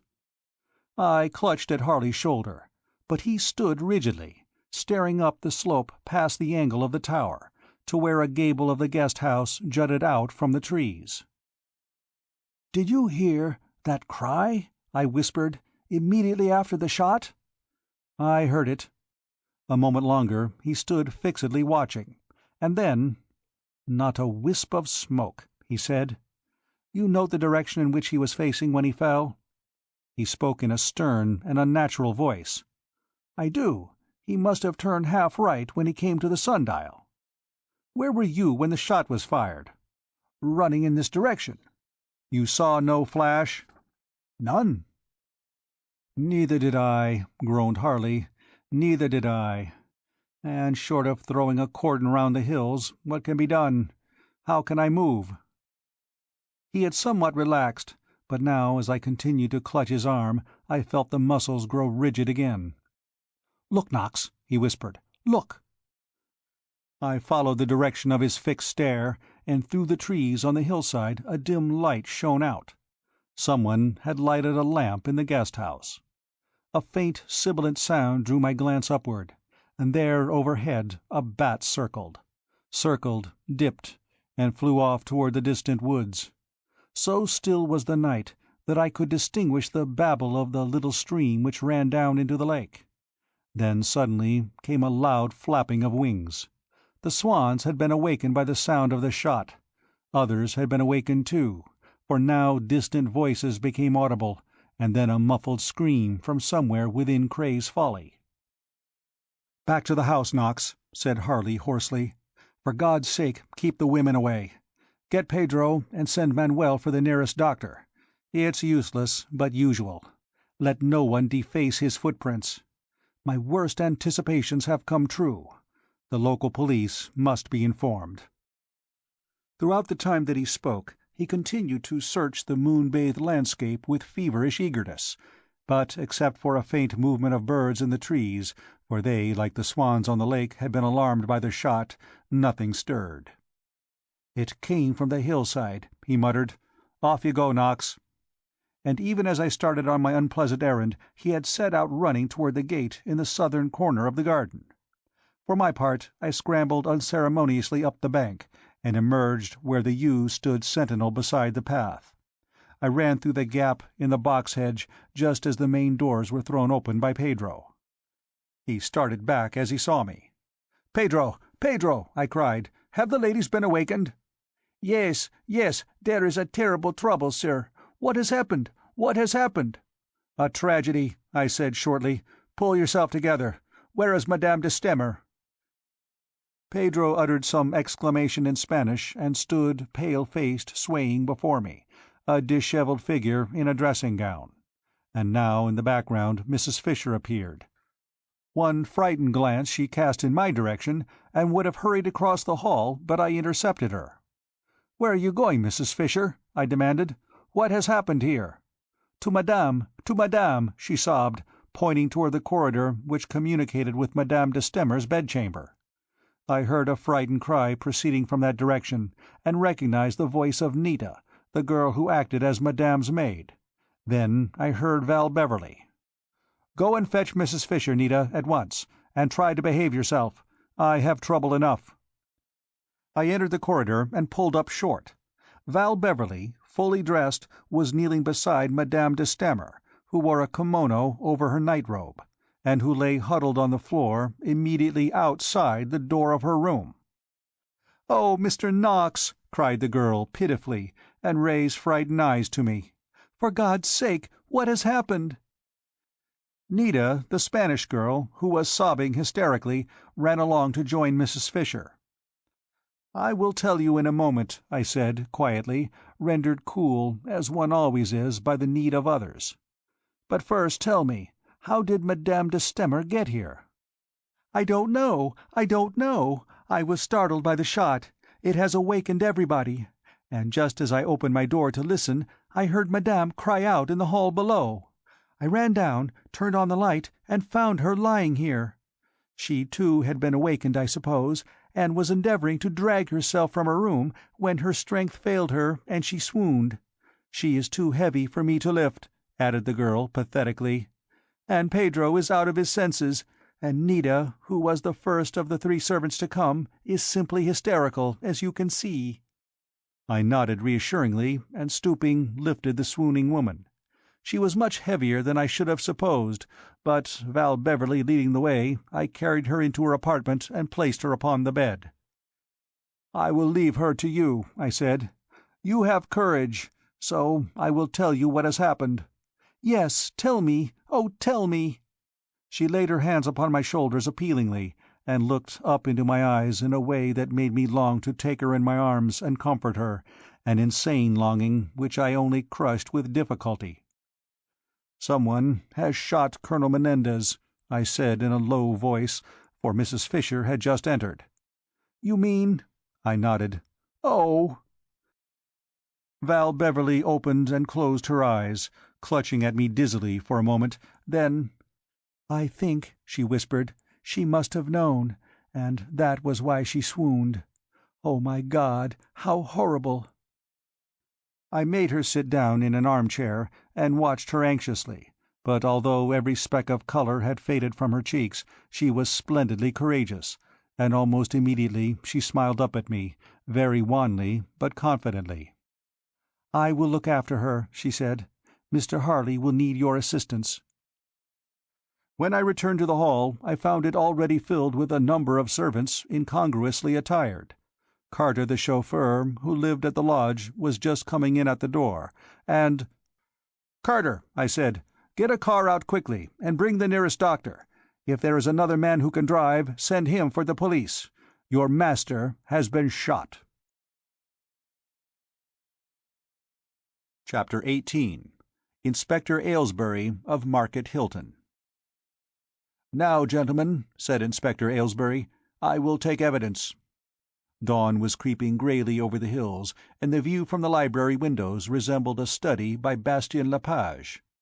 The lamps burned yellowly, and the exotic appointments of the library viewed in that cold light for some reason reminded me of a stage set seen in daylight. The Velasquez portrait mentally translated me to the billiard-room, where something lay upon the settee with a white sheet drawn over it, and I wondered if my own face looked as wan and comfortless as did the faces of my companions, that is, of two of them, for I must except Inspector Aylesbury. Squarely before the oaken mantel he stood, a large, pompous man, but in this hour I could find no humour in Paul Harley's description of him as resembling a walrus. He had a large auburn moustache tinged with grey, and prominent brown eyes, but the lower part of his face, which terminated in a big double chin, was ill-balanced by his small forehead. He was bulkily built, and I had conceived an unreasonable distaste for his puffy hands. His official air and oratorical manner were provoking. Harley sat in the chair which had been occupied during our last interview with Colonel Menendez in the library, and I had realized, a realization which had made me uncomfortable, that I was seated upon the couch on which the Colonel had reclined. Only one other was present, Dr. Rolleston of Mid-Hatton, a slight, fair man, with a brisk military manner, acquired perhaps during 6 years of war service. He was standing beside me, smoking a cigarette. "I have taken all the necessary particulars concerning the position of the body," continued the inspector, "the nature of the wound, contents of pockets, etc., and now turn to you, Mr. Harley, as the first person to discover the murdered man." Paul Harley lay back in the armchair, watching the speaker. "Before we come to what happened here tonight, I should like to be quite clear about your position in the matter, Mr. Harley. Now," Inspector Aylesbury raised one finger in forensic manner, "now, you visited me yesterday afternoon, Mr. Harley, and asked for certain information regarding the neighbourhood." "I did," said Harley shortly. "The questions which you asked me were," continued the inspector slowly and impressively, "did I know of any Negro or coloured people living in or about Mid-Hatton, and could I give you a list of the residents within a 2-mile radius of Cray's Folly? I gave you the information which you required, and now it is your turn to give me some. Why did you ask those questions?" "For this reason," was the reply. "I had been requested by Colonel Menendez to visit Cray's Folly, accompanied by my friend Mr. Knox, in order that I might investigate certain occurrences which had taken place here." "Oh," said the inspector, raising his eyebrows, "I see. You were here to make investigations?" "Yes." "And these occurrences, will you tell me what they were?" "Simple enough in themselves," replied Harley. "Someone broke into the house one night." "Broke into the house?" "Undoubtedly." "But this was never reported to us." "Possibly not, but someone broke in nevertheless. Secondly, Colonel Menendez had detected someone lurking about the lawns, and thirdly, the wing of a bat was nailed to the main door." Inspector Aylesbury lowered his eyebrows and concentrated a frowning glance upon the speaker. "Of course, sir," he said, "I don't want to jump to conclusions, but you are not by any chance trying to be funny at a time like this?" "My sense of humour has failed me entirely," replied Harley. "I am merely stating bald facts in reply to your questions." "Oh, I see." The inspector cleared his throat.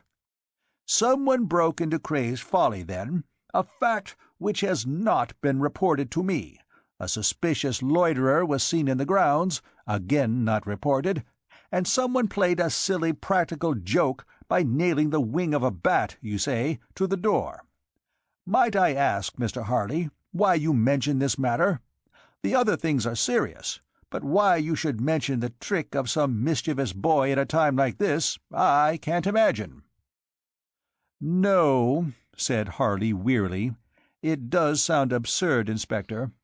I quite appreciate the fact, but you see, Colonel Menendez regarded it as the most significant episode of them all." "What? The batwing nailed on the door?" "The batwing, decidedly. He believed it to be the token of a Negro secret society which had determined upon his death, hence my inquiries regarding colored men in the neighborhood. Do you understand, Inspector?" Inspector Aylesbury took a large handkerchief from his pocket and blew his nose. Replacing the handkerchief, he cleared his throat, and— "Am I to understand," he inquired, "that the late Colonel Menendez had expected to be attacked?" "You may understand that," replied Harley. "It explains my presence in the house." "Oh," said the inspector, "I see. It looks as though he might have done better if he had applied to me." Paul Harley glanced across in my direction and smiled grimly. "As I had predicted, Knox," he murmured. "My Waterloo." "What's that you say about Waterloo, Mr. Harley?" demanded the inspector. "Nothing germane to the case," replied Harley. "It was a reference to a battle, not to a railway station." Inspector Aylesbury stared at him dully. "You quite understand that you are giving evidence," he said. "It were impossible not to appreciate the fact." "Very well, then. The late Colonel Menendez thought he was in danger from Negroes. Why did he think that?" "He was a retired West Indian planter," replied Harley patiently, "and he was under the impression that he had offended a powerful native society, and for that many years their vengeance had pursued him. Attempts to assassinate him had already taken place in Cuba and in the United States." "What sort of attempts?" "He was shot at several times, and once in Washington was attacked by a man with a knife. He maintained in my presence, and in the presence of my friend Mr. Knox here, that these various attempts were due to members of a sect or religion known as voodoo." "Voodoo?" "Voodoo, Inspector, also known as obeah, a cult which has spread from the west coast of Africa throughout the West Indies and to parts of the United States. The batwing is said to be a sign used by these people." Inspector Aylesbury scratched his chin. "Now let me get this thing clear," said he. "Colonel Menendez believed that people called voodoos wanted to kill him? Before we go any farther, why?" 20 years ago in the West Indies he had shot an important member of this sect." 20 years ago? "According to a statement which was made to me, yes." "I see. Then for 20 years these voodoos have been trying to kill him. Then he comes and settles here in Surrey, and someone nails a batwing to his door. Did you see this batwing?" "I did. I have it upstairs in my bag if you would care to examine it." "Oh," said the inspector, "I see. And thinking he had been followed to England, he came to you to see if you could save him?" Paul Harley nodded grimly. "Why did he go to you in preference to the local police, the proper authorities?" demanded the inspector. "He was advised to do so by the Spanish ambassador, or so he informed me." "Is that so? Well, I suppose it had to be, coming from foreign parts. I expect he didn't know what our police are for." He cleared his throat. "Very well, I understand now what you are doing here, Mr. Harley. The next thing is, what were you doing tonight, as I see that both you and Mr. Knox are still in evening dress?" "We were keeping watch," I replied. Inspector Aylesbury turned to me ponderously, raising a fat hand. "One moment, Mr. Knox, one moment," he protested. "The evidence of one witness at a time." "We were keeping watch," said Harley, deliberately echoing my words. "Why?" "More or less we were here for that purpose. You see, on the night of the full moon, according to Colonel Menendez, obeah people become particularly active." "Why on the night of the full moon?" "This I cannot tell you." "Oh, I see. You were keeping watch. Where were you keeping watch?" "In my room." "In which part of the house is your room?" "Northeast. It overlooks the Tudor garden." "At what time did you retire?" "About 10:30." Did you leave the colonel well?" "No, he had been unwell all day. He had remained in his room." "Had he asked you to sit up?" "Not at all. Our vigil was quite voluntary." "Very well, then. You were in your room when the shot was fired?" "On the contrary, I was on the path in front of the house." "Oh, I see. The front door was open, then?" "Not at all. Pedro had locked up for the night." "And locked you out?" "No, I descended from my window by means of a ladder which I had brought with me for the purpose." "With a ladder? That's rather extraordinary, Mr. Harley." "It is extraordinary. I have strange habits." Inspector Aylesbury cleared his throat again and looked frowningly across at my friend. "What part of the grounds were you in when the shot was fired?" he demanded. "Halfway along the north side." "What were you doing?" "I was running."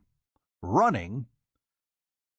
"You see, Inspector, I regarded it as my duty to patrol the grounds of the house at nightfall, since, for all I knew to the contrary, some of the servants might be responsible for the attempts of which the colonel complained.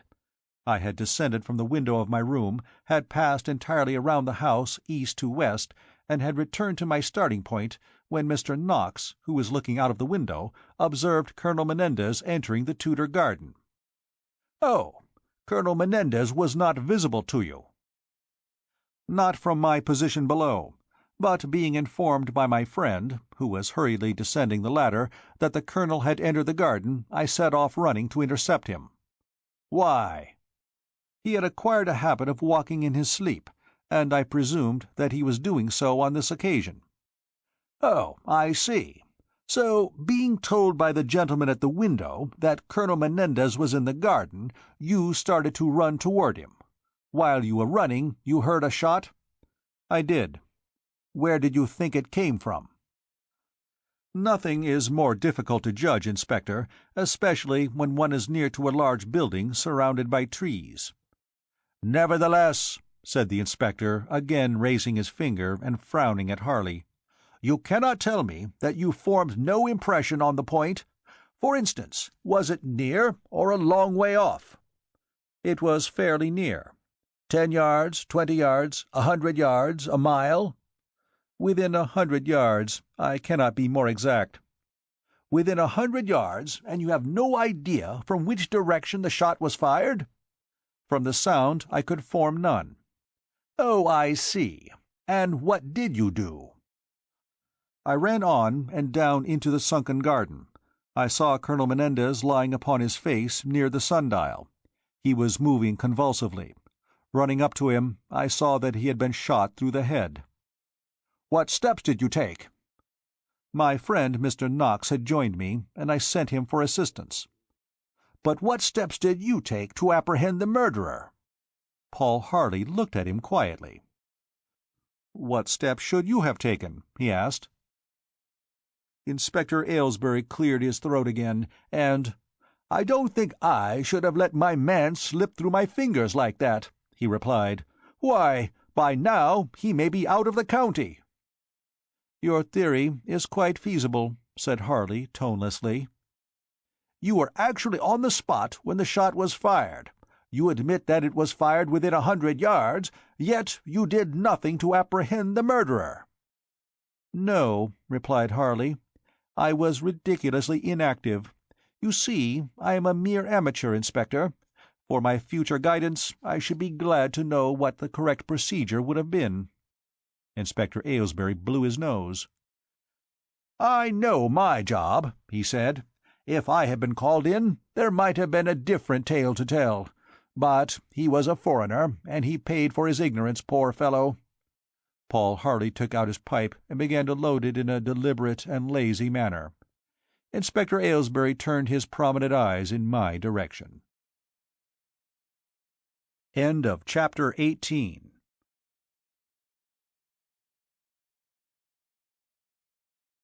Batwing. Chapter 19.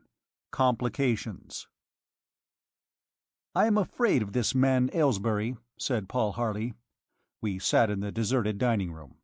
I had contributed my account of the evening's happenings, Dr. Rolleston had made his report, and Inspector Aylesbury was now examining the servants in the library. Harley and I had obtained his official permission to withdraw, and the physician was visiting Madame de Stamer, who lay in a state of utter prostration. "What do you mean, Harley?"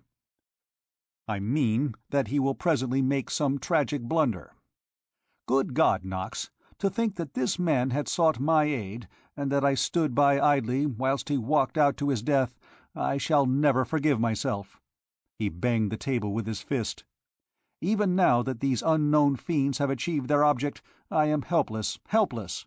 There was not a wisp of smoke to guide me, Knox, and one man cannot search a county."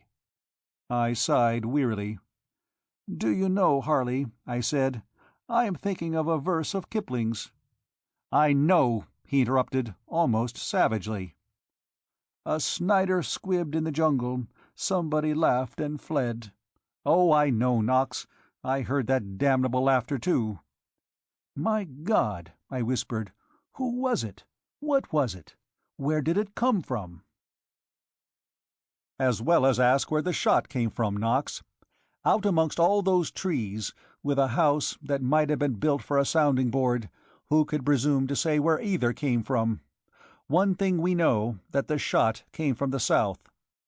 He leaned upon a corner of the table, staring at me intently. "From the south?" I echoed. Harley glanced in the direction of the open door. "Presently," he said, "we shall have to tell Aylesbury everything that we know. After all, he represents the law, but unless we can get Inspector Wessex down from Scotland Yard, I foresee a miscarriage of justice." Colonel Menendez lay on his face, and the line made by his recumbent body pointed almost directly toward— I nodded, watching him. "I know, Harley. Toward the guest house." Paul Harley inclined his head grimly. "The first light which we saw," he continued, "was in a window of the guest house. It may have no significance. Awakened by the sound of a rifle shot near by, anyone would have naturally get up." "And having decided to come downstairs and investigate," I continued, "would naturally light a lamp." "Quite so." He stared at me very hard. "Yet," he said, "unless Mr. Cullen Camber can produce an alibi, I foresee a very stormy time for him." "So do I, Harley. A deadly hatred existed between these two men, and probably this horrible deed was done on the spur of the moment. It is of his poor little girl-wife that I am thinking. As though her troubles were not heavy enough already." "Yes," he agreed. "I am almost tempted to hold my tongue, Knox, until I have personally interviewed these people.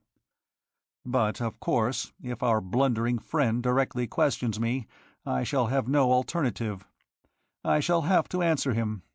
His talent for examination, however, scarcely amounts to genius, so that we may not be called upon for further details at the moment.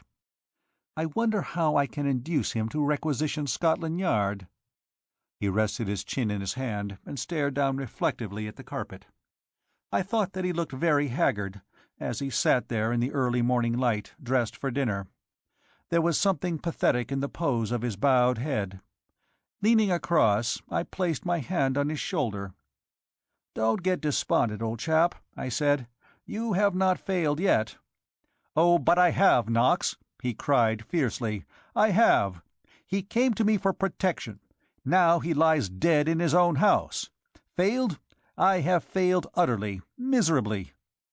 I turned aside as the door opened and Dr. Rolleston came in. "Ah, gentlemen," he said, "I wanted to see you before leaving. I have just been to visit Madame de Stamer again." "Yes?" said Harley eagerly. "How is she?" Dr. Rolleston lighted a cigarette, frowning perplexedly the while. "To be honest," he replied, "her condition puzzles me." He walked across to the fireplace and dropped the match, staring at Harley with a curious expression. "Has anyone told her the truth?" he asked. "You mean that Colonel Menendez is dead?" "Yes," replied Dr. Rolleston. "I understand that no one had told her." "No one has done so to my knowledge," said Harley. "Then the sympathy between them must have been very acute," murmured the physician, "for she certainly knows." "Do you really think she knows?" I asked. "I am certain of it. She must have had knowledge of a danger to be apprehended, and being awakened by the sound of the rifle shot, have realized by a sort of intuition that the expected tragedy had happened. I should say, from the presence of a small bruise which I found upon her forehead, that she had actually walked out into the corridor." "Walked?" I cried. "Yes," said the physician. "She is a shell-shock case, of course, and we sometimes find that a second shock counteracts the effect of the first. This, temporarily at any rate, seems to have happened tonight. She is now in a very curious state, a form of hysteria, no doubt, but very curious all the same." "Miss Beverley is with her?" I asked. Dr. Rolleston nodded affirmatively. "Yes, a very capable nurse. I am glad to know that Madame de Stamer is in such good hands. I am calling again early in the morning, and I have told Mrs. Fisher to see that nothing is said within hearing of the room which could enable Madame de Stamer to obtain confirmation of the idea, which she evidently entertains, that Colonel Menendez is dead." "Does she actually assert that he is dead?" asked Harley. "My dear sir," replied Dr. Rolleston, "she asserts nothing. She sits there like Niobe changed to stone, staring straight before her. She seems to be unaware of the presence of everyone except Miss Beverley. The only words she has spoken since recovering consciousness have been, 'Don't leave me.'" Muttered Harley. "You have not attended Madame de Stamer before, Doctor?" "No," was the reply. "This is the first time I have entered Cray's Folly since it was occupied by Sir James Appleton." He was about to take his departure when the door opened and Inspector Aylesbury walked in. "Ah," said he, "I have two more witnesses to interview, Madame de Stamer and Miss Beverley. From these witnesses I hope to get particulars of the dead man's life which may throw some light upon the identity of his murderer." "It is impossible to see either of them at present," replied Dr. Rolleston briskly. "What is that?" asked the inspector. "Are they hysterical or something?" "As a result of the shock, Madame de Stamer is dangerously ill," replied the physician, "and Miss Beverley is remaining with her." "Oh, I see. But Miss Beverley could come out for a few minutes." "She could," admitted the physician sharply, "but I don't wish her to do so." "Oh, but the law must be served, Doctor." "Quite so, but not at the expense of my patient's reason." He was a resolute man, this country practitioner, and I saw Harley smiling in grim approval. "I have expressed my opinion," he said finally, walking out of the room. "I shall leave the responsibility to you, Inspector Aylesbury. Good morning, gentlemen." Inspector Aylesbury scratched his chin. "That's awkward," he muttered. "The evidence of this woman is highly important." He turned toward us, doubtingly, whereupon Harley stood up, yawning. "If I can be of any further assistance to you, Inspector," said my friend, "command me. Otherwise, I feel sure you will appreciate the fact that both Mr. Knox and myself are extremely tired, and have passed through a very trying ordeal." "Yes," replied Inspector Aylesbury, "that's all very well, but I find myself at a deadlock." "You surprise me," declared Harley. "I can see nothing to be surprised about," cried the inspector. "When I was called in, it was already too late." "Most unfortunate," murmured Harley disagreeably. "Come along, Knox. You look tired to death." "One moment, gentlemen," the inspector insisted as I stood up. "One moment. There is a little point which you may be able to clear up." Harley paused, his hand on the doorknob, and turned. "The point is this," continued the inspector, frowning portentously and lowering his chin so that it almost disappeared into the folds of his neck. "I have now interviewed all the inmates of Cray's Folly except the ladies. It appears to me that 4 people had not gone to bed. There are you 2 gentlemen, who've explained why I found you in evening dress, Colonel Menendez, who can never explain, and there is one other." He paused, looking from Harley to myself. It had come, the question which I had dreaded, the question which I had been asking myself ever since I had seen Val Beverley kneeling in the corridor, dressed as she had been when we had parted for the night.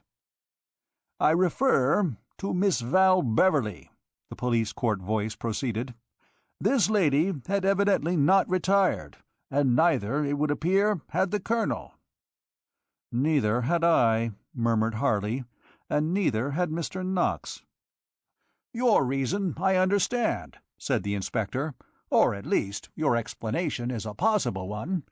But if the party broke up, as you say it did, somewhere about 10:30 o'clock, and if Madame de Stamer had gone to bed, why should Miss Beverley have remained up?" He paused significantly. "As well as Colonel Menendez," he added. "Look here, Inspector Aylesbury," I interrupted, I speaking in a very quiet tone, I remember, "your insinuations annoy me." "Oh," said he, turning his prominent eyes in my direction, "I see. They annoy you. If they annoy you, sir, perhaps you can explain this point which is puzzling me." "I cannot explain it, but doubtless Miss Beverley can do so when you ask her." "I should like to have asked her now, and I can't make out why she refuses to see me." "She has not refused to see you," replied Harley smoothly. "She is probably unaware of the fact that you wish to see her." "I don't know so much," muttered the inspector. "In my opinion, I am being deliberately baffled on all sides. You can throw no light on this matter, then?" "None," I answered shortly, and Paul Harley shook his head. "But you must remember, Inspector," he explained, "that the entire household was in a state of unrest. In other words, everybody was waiting for this very thing to happen?" "Consciously or subconsciously, everybody was." "What do you mean by consciously or subconsciously?" "I mean that those of us who were aware of the previous attempts on the life of the Colonel apprehended this danger, and I believe that something of this apprehension had extended even to the servants." "Oh, to the servants. Now, I have seen all the servants, except the chef, who lives at a house on the outskirts of Mid-Hatton, as you may know. Can you give me any information about this man?" "I have seen him," replied Harley, "and have congratulated him upon his culinary art. His name, I believe, is de Roon. He is a Spaniard, and a little fat man. Quite an amiable creature," he added. "Hmm." The inspector cleared his throat noisily. "If that is all," said Harley, "I should welcome an opportunity of a few hours' sleep." "Oh," said the inspector, "well, I suppose that is quite natural, but I shall probably have a lot more questions to ask you later." "Quite," muttered Harley, "quite. Come on, Knox. Good night, Inspector Aylesbury." "Good night." Harley walked out of the dining-room and across the deserted hall. He slowly mounted the stairs, and I followed him into his room. It was now quite light, and as my friend dropped down upon the bed I thought that he looked very tired and haggard. "Knox," he said, "shut the door." I closed the door and turned to him. "You heard that question about Miss Beverley," I began. "I heard it, and I am wondering what her answer will be when the inspector puts it to her personally." "Surely it is obvious," I cried. "A cloud of apprehension had settled on the house last night, Harley, which was like the darkness of Egypt. That poor girl was afraid to go to bed. She was probably sitting up reading." Said Harley, drumming his feet upon the carpet. "Of course you realize that there is one person in Cray's Folly who holds the clue to the heart of the mystery?" "Madame de Stamer?" He nodded grimly. "When the rifle cracked out, Knox, she knew. Remember, no one had told her the truth. Yet can you doubt that she knows?" "I don't doubt it." "Neither do I." He clenched his teeth tightly and beat his fists upon the coverlet. "I was dreading that our friend the inspector would ask a question which to my mind was very obvious." "You mean—" "Well, what investigator whose skull contained anything more useful than bubbles would have failed to ask if Colonel Menendez had an enemy in the neighborhood?" "No one," I admitted, "but I fear the poor man is sadly out of his depth." "He is wading hopelessly, Knox, but even he cannot fail to learn about Camber tomorrow." He stared at me in a curiously significant manner. "Do you mean, Harley," I began, "that you really think—" "My dear Knox," he interrupted, "forgetting, if you like, all that preceded the tragedy, with what facts are we left? That Colonel Menendez, at the moment when the bullet entered his brain, must have been standing facing directly toward the guest house. Now you have seen the direction of the wound?" "He was shot squarely between the eyes. A piece of wonderful marksmanship." "Quite." Harley nodded his head. "But the bullet came out just at the vertex of the spine." He paused, as if waiting for some comment, and— "You mean that the shot came from above?" I said slowly. "Obviously it came from above, Knox. Keep these 2 points in your mind, and then consider that the fact that someone lighted a lamp in the guest house only a few moments after the shot had been fired. I remember, I saw it." "So did I," said Harley grimly. "And I saw something else." "What was that?" "When you went off to summon assistance, I ran across the lawn, scrambled through the bushes, and succeeded in climbing down into the little gully in which the stream runs, and up on the other side. I had proceeded practically in a straight line from the sundial, and do you know where I found myself?" "I can guess," I replied. "Of course you can. You have visited the place. I came out immediately beside a little hut, Knox, which stands at the end of the garden of the guest house. Ahead of me, visible through a tangle of bushes in the neglected garden, a lamp was burning. I crept cautiously forward, and presently obtained a view of the interior of a kitchen. Just as I arrived at this point of vantage the lamp was extinguished, but not before I had had a glimpse of the only occupant of the room, the man who had extinguished the lamp." "Who was it?" I asked in a low voice. It was a Chinaman. "Ah Tsong!" I cried. "Doubtless." "Good heavens, Harley! Do you think—" "I don't know what to think, Knox.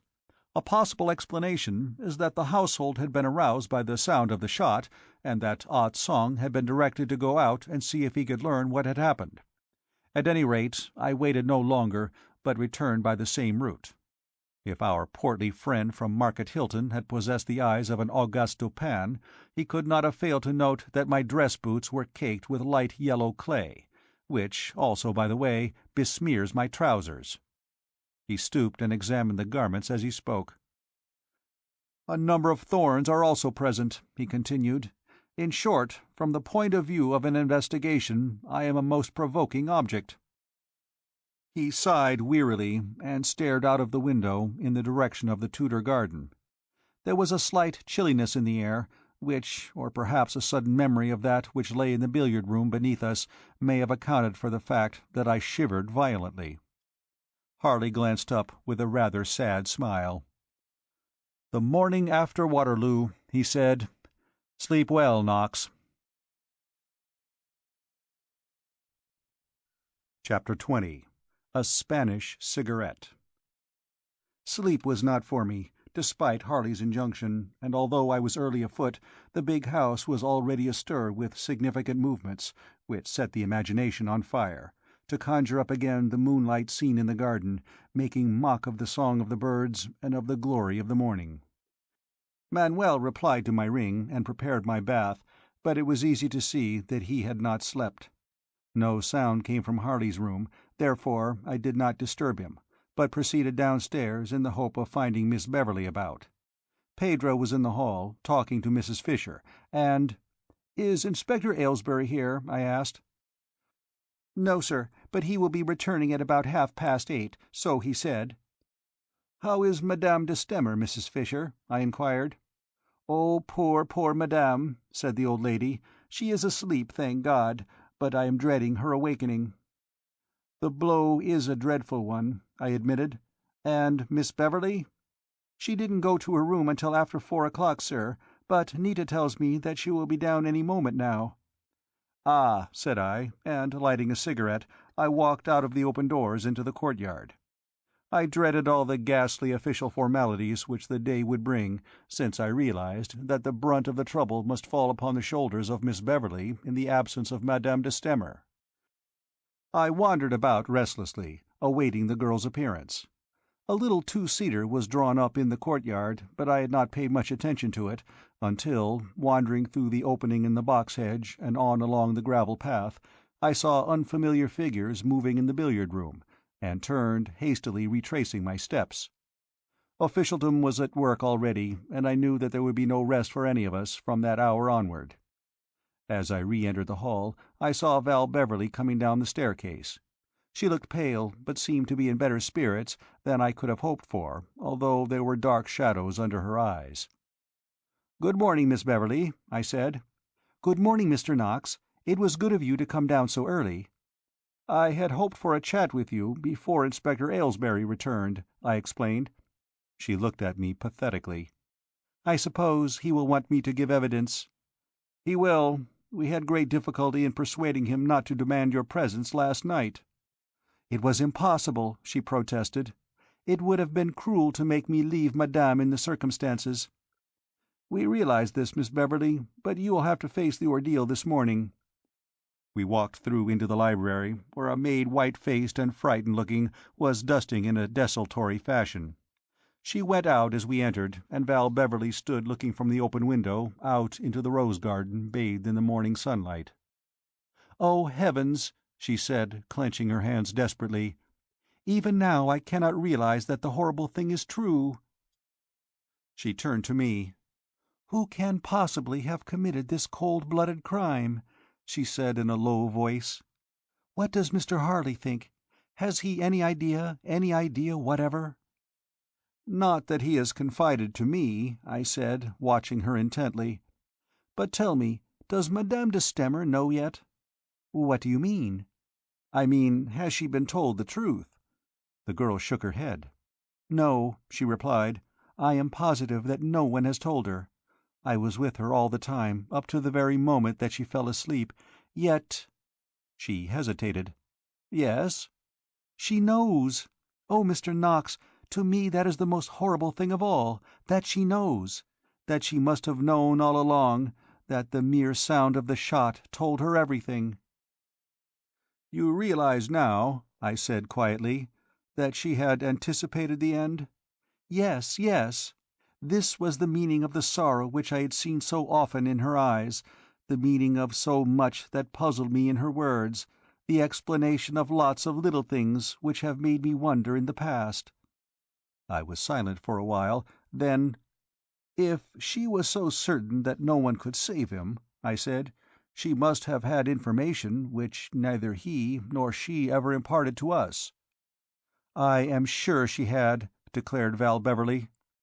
"But can you think of any reason why she should not have confided in Paul Harley?" I cannot, unless—" "Yes?" "Unless, Mr. Knox," she looked at me strangely, "they were both under some vow of silence. Oh, it sounds ridiculous, wildly ridiculous, but what other explanation can there be?" "What other, indeed? And now, Miss Beverley, I know one of the questions Inspector Aylesbury will ask you." "What is it?" "He has learned from one of the servants, I presume, as he did not see you, that you had not retired last night at the time of the tragedy." "I had not," said Val Beverley quietly. "Is that so singular?" "To me it is no more than natural." "I have never been so frightened in all my life as I was last night. Sleep was utterly out of the question. There was mystery in the very air. I knew, oh, Mr. Knox, in some way I knew that a tragedy was going to happen." "I believe I knew too," I said. "Good God, to think that we might have saved him!" "Do you think—" began Val Beverley, and then paused. "Yes?" I prompted. "Oh, I was going to say a strange thing that suddenly occurred to me, but it is utterly foolish, I suppose. Inspector Aylesbury is coming back at 9 o'clock, is he not?" "At 8:30, so I understand." "I am afraid I have very little to tell him. I was sitting in my room in an appalling state of nerves when the shot was fired.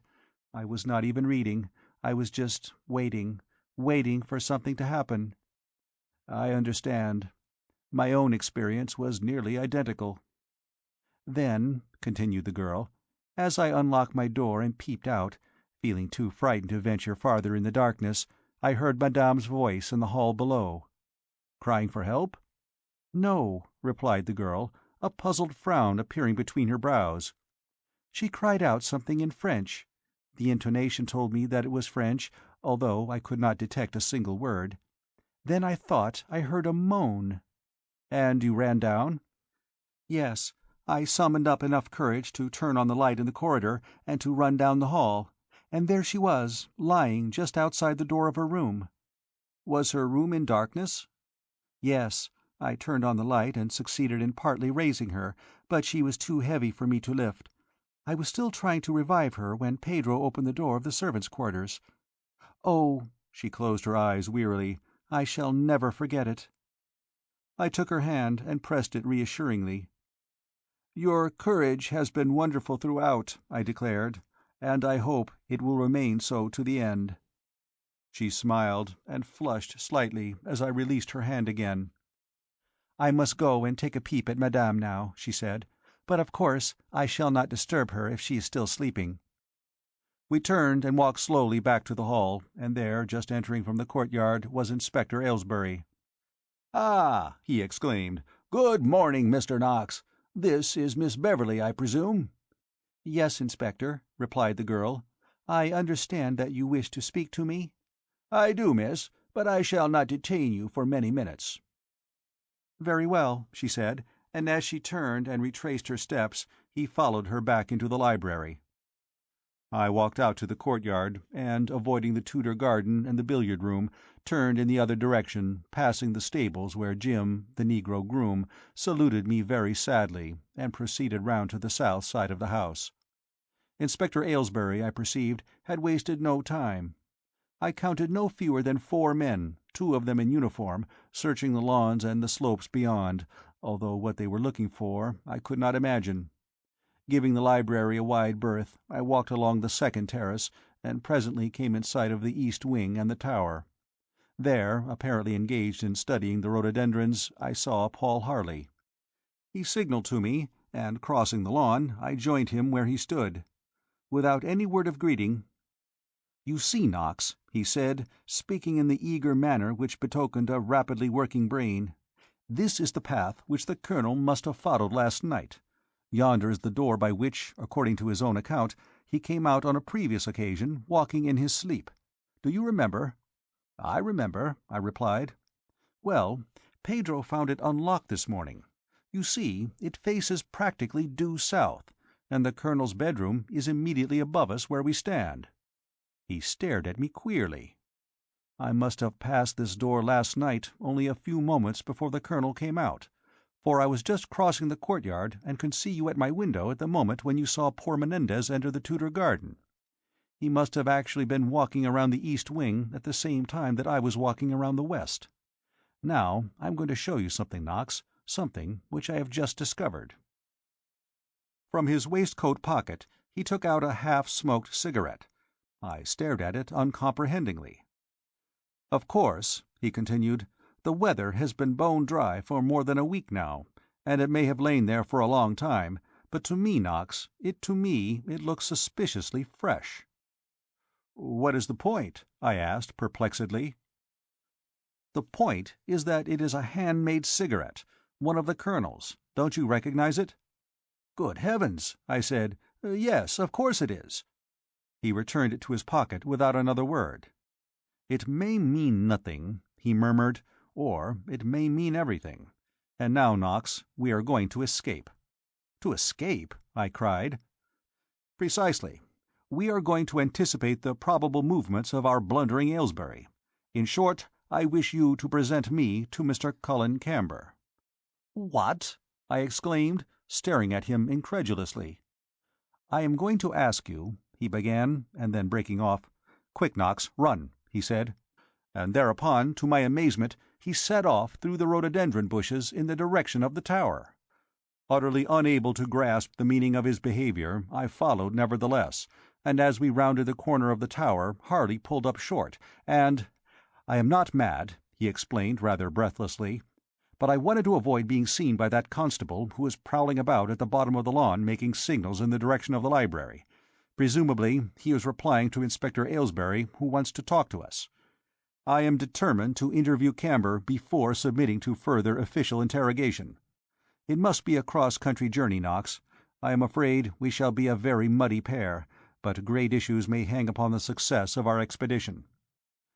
He set off briskly toward a belt of shrubbery which marked the edge of the little stream. Appreciating something of his intentions, I followed his lead unquestioningly, and scrambled through the bushes. "This was the point at which I descended last night," he said.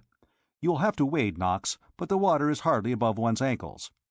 He dropped into the brook, waded across, and began to climb up the opposite bank. I imitated his movements, and presently, having scrambled up on the farther side, we found ourselves standing on a narrow bank immediately under that summer house which Cullen Camber had told me he had formerly used as a study. "We can scarcely present ourselves at the kitchen door," murmured Harley.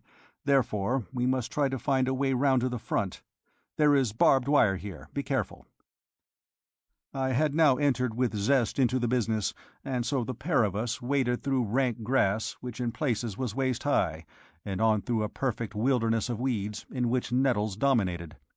Presently we came to a dry ditch, which we negotiated successfully, to find ourselves upon the high road some 100 yards to the west of the guest-house. "I predict an unfriendly reception," I said, panting from my exertions, and surveying my friend, who was a mockery of his ordinarily spruce self. "We must face it," he replied grimly. "He has everything to gain by being civil to us." We proceeded along the dusty high road, almost overarched by trees. "Harley," I said, "this is going to be a highly unpleasant ordeal for me." Harley stopped short, staring at me sternly. "I know, Knox," he replied, "but I suppose you realize that a man's life is at stake." "You mean—" "I mean that when we are both compelled to tell all we know, I doubt if there's a counsel in the land who would undertake the defence of Mr. Cullen Camber." "Good God! Then you think he is guilty?" "Did I say so?" asked Harley, continuing on his way. "I don't recollect saying so, Knox, but I do say that it will be a giant's task to prove him innocent." "Then you believe him to be innocent?" I cried eagerly. "My dear fellow," he replied, somewhat irritably, "I have not yet met Mr. Cullen Camber. I will answer your question at the conclusion of the interview." Chapter 21. The Wing of a Bat. For a long time our knocking and ringing elicited no response. The brilliant state of the door brass afforded evidence of the fact that Ah Tsong had risen, even if the other members of the household were still sleeping, and Harley, growing irritable, executed a loud tattoo upon the knocker. This had its effect. The door was opened, and Ah Tsong looked out. "Tell your master that Mr. Paul Harley has called to see him upon urgent business." "Master no got," replied Ah Tsong, and proceeded to close the door. Paul Harley thrust his hand against it and addressed the man rapidly in Chinese. I could not have supposed the face of Ah Tsong capable of expressing so much animation. At the sound of his native tongue his eyes lighted up, and "Chi, chi," he said, turning, and disappeared. Although he had studiously avoided looking at me, that Ah Tsong would inform his master of the identity of his second visitor I did not doubt. If I had doubted, I should promptly have been disillusioned, for "Tell them to go away," came a muffled cry from somewhere within. "No spy of the devil Menendez shall ever pass my doors again." The Chinaman, on retiring, had left the door wide open, and I could see right to the end of the gloomy hall. Ah Tsong presently reappeared, shuffling along in our direction. Unemotionally, "Master no got," he repeated. Paul Harley stamped his foot irritably. "Good God, Knox," he said, "this unreasonable fool almost exhausts my patience." Again he addressed Ah Tsong in Chinese, although the man's wrinkled ivory face exhibited no trace of emotion. A deep understanding was to be read in those oblique eyes, and a second time Ah Tsong turned and trotted back to the study. I could hear a muttered colloquy in progress, and suddenly the gaunt figure of Cullen Camber burst into view. He was shaved this morning, but arrayed as I had last seen him. Whilst he was not in that state of incoherent anger which I remembered, and still resented, he was nevertheless in an evil temper. He strode along the hallway, his large eyes widely opened, and fixing a cold stare upon the face of Harley. "I learn that your name is Mr. Paul Harley," he said, entirely ignoring my presence. and you send me a very strange message. I am used to the ways of Senor Menendez, therefore your message does not deceive me. The gateway, sir, is directly behind you." Harley clenched his teeth, then, "The scaffold, Mr. Camber," he replied, "is directly in front of you." "What do you mean, sir?" demanded the other, and despite my resentment of the treatment which I had received at his hands, I could only admire the lofty disdain of his manner. "I mean, Mr. Camber, that the police are close upon my heels." "The police? Of what interest can this be to me?" Harley's keen eyes were searching the pale face of the man before him. "Mr. Camber," he said, "the shot was a good one." Not a muscle of Cullen Camber's face moved, but slowly he looked Paul Harley up and down, then— "I have been called a hasty man," he replied coldly, "but I can scarcely be accused of leaping to a conclusion when I say that I believe you to be mad. You have interrupted me, sir. Good morning." He stepped back and would have closed the door, but "Mr. Camber," said Paul Harley, and the tone of his voice was arresting. Cullen Camber paused. "My name is evidently unfamiliar to you," Harley continued. "You regard myself and Mr. Knox as friends of the late Colonel Menendez." At that Cullen Camber started forward. "The late Colonel Menendez?" he echoed, speaking almost in a whisper. But as if he had not heard him, Harley continued. "As a matter of fact, I am a criminal investigator, and Mr. Knox is assisting me in my present case."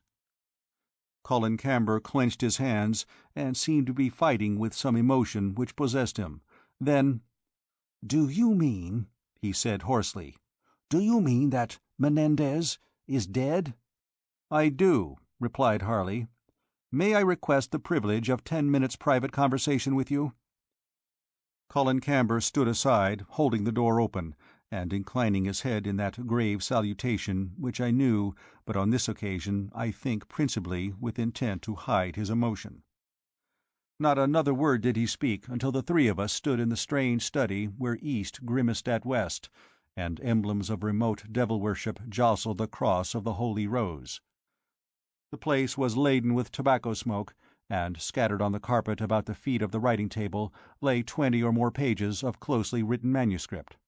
Although this was a brilliant summer's morning, an old-fashioned reading lamp, called, I believe, a Victoria, having a nickel receptacle for oil at one side of the standard and a burner with a green glass shade on the other, still shed its light upon the desk.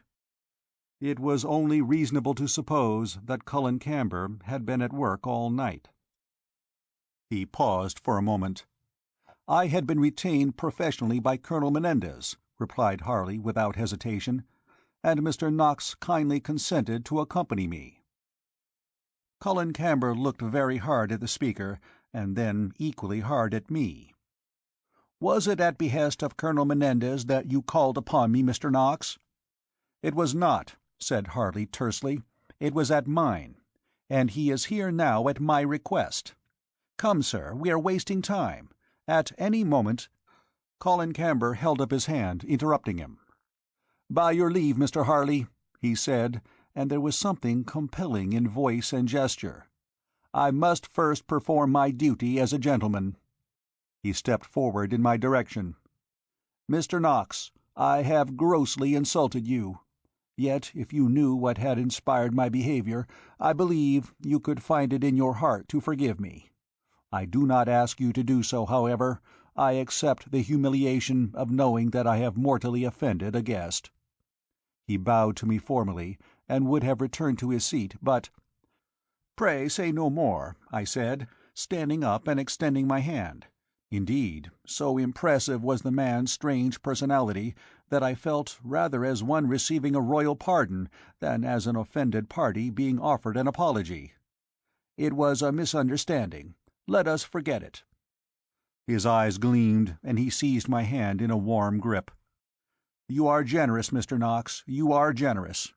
And now, sir—" He inclined his head in Paul Harley's direction and resumed his seat. Harley had suffered this odd little interlude in silence, but now— "Mr. Camber," he said rapidly, "I sent you a message by your Chinese servant to the effect that the police would be here within 10 minutes to arrest you." "You did, sir," replied Colin Camber, drawing toward him a piece of newspaper upon which rested a dwindling mound of shag. "This is most disturbing, of course. But since I have not rendered myself amenable to the law, it leaves me moderately unmoved. Upon your second point, Mr. Harley, I shall beg you to enlarge. You tell me that Don Juan Menendez is dead?"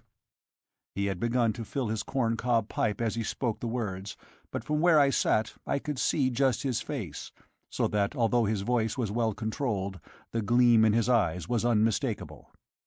"He was shot through the head shortly after midnight." "What?" Colin Camber dropped the corn-cob pipe and stood up again, the light of a dawning comprehension in his eyes. "Do you mean that he was murdered?" "I do." "Good God," whispered Camber. "At last I understand." "That is why we are here, Mr. Camber, and that is why the police will be here at any moment." Colin Camber stood erect, one hand resting upon the desk. "So this was the meaning of the shot which we heard in the night," he said slowly. Crossing the room, he closed and locked the study door, then returning, he sat down once more, entirely master of himself. Frowning slightly, he looked from Harley in my direction, and then back again at Harley. "Gentlemen," he resumed, "I appreciate the urgency of my danger. Preposterous though I know it to be, nevertheless it is perhaps no more than natural that suspicion should fall upon me." He was evidently thinking rapidly. His manner had grown quite cool, and I could see that he had focused his keen brain upon the abyss which he perceived to lie in his path. "Before I commit myself to any statements which might be used as evidence," he said, "doubtless, Mr. Harley, you will inform me of your exact standpoint in this matter. Do you represent the late Colonel Menendez? Do you represent the law? Or may I regard you as a perfectly impartial inquirer?" "You may regard me, Mr. Camber, as one to whom nothing but the truth is of the slightest interest. I was requested by the late Colonel Menendez to visit Cray's Folly. Professionally, to endeavor to trace the origin of certain occurrences which had led him to believe his life to be in danger." Harley paused, staring hard at Colin Camber. "Since I recognize myself to be standing in the position of a suspect," said the latter, "it is perhaps unfair to request you to acquaint me with the nature of these occurrences." "The one, sir," replied Paul Harley, "which most intimately concerns yourself is this. Almost exactly a month ago the wing of a bat was nailed to the door of Cray's Folly." "What?" exclaimed Colin Camber, leaning forward eagerly. "The wing of a bat? What kind of a bat?" "Of a South American vampire bat." The effect of those words was curious. If any doubt respecting Camber's innocence had remained with me at this time, I think his expression as he leaned forward across the desk must certainly have removed it. That the man was intellectually unusual and intensely difficult to understand must have been apparent to the most superficial observer. But I found it hard to believe that these moods of his were simulated. At the words, "a South American vampire bat," the enthusiasm of the specialist leapt into his eyes. Personal danger was forgotten. Harley had trenched upon his particular territory, and I knew that if Colin Camber had actually killed Colonel Menendez, then it had been the act of a maniac. No man newly come from so bloody a deed could have acted as Camber acted now. "It is the death sign of voodoo!" he exclaimed excitedly. Yet again he arose, and crossing to one of the many cabinets which were in the room, he pulled open a drawer and took out a shallow tray. My friend was watching him intently, and from the expression upon his bronzed face I could deduce the fact that in Colin Camber he had met the supreme puzzle of his career. As Camber stood there, holding up an object which he had taken from the tray, whilst Paul Harley sat staring at him, I thought the scene was one transcending the grotesque. Here was the suspected man triumphantly producing evidence to hang himself. Between his finger and thumb Camber held the wing of a bat. End of chapter 21.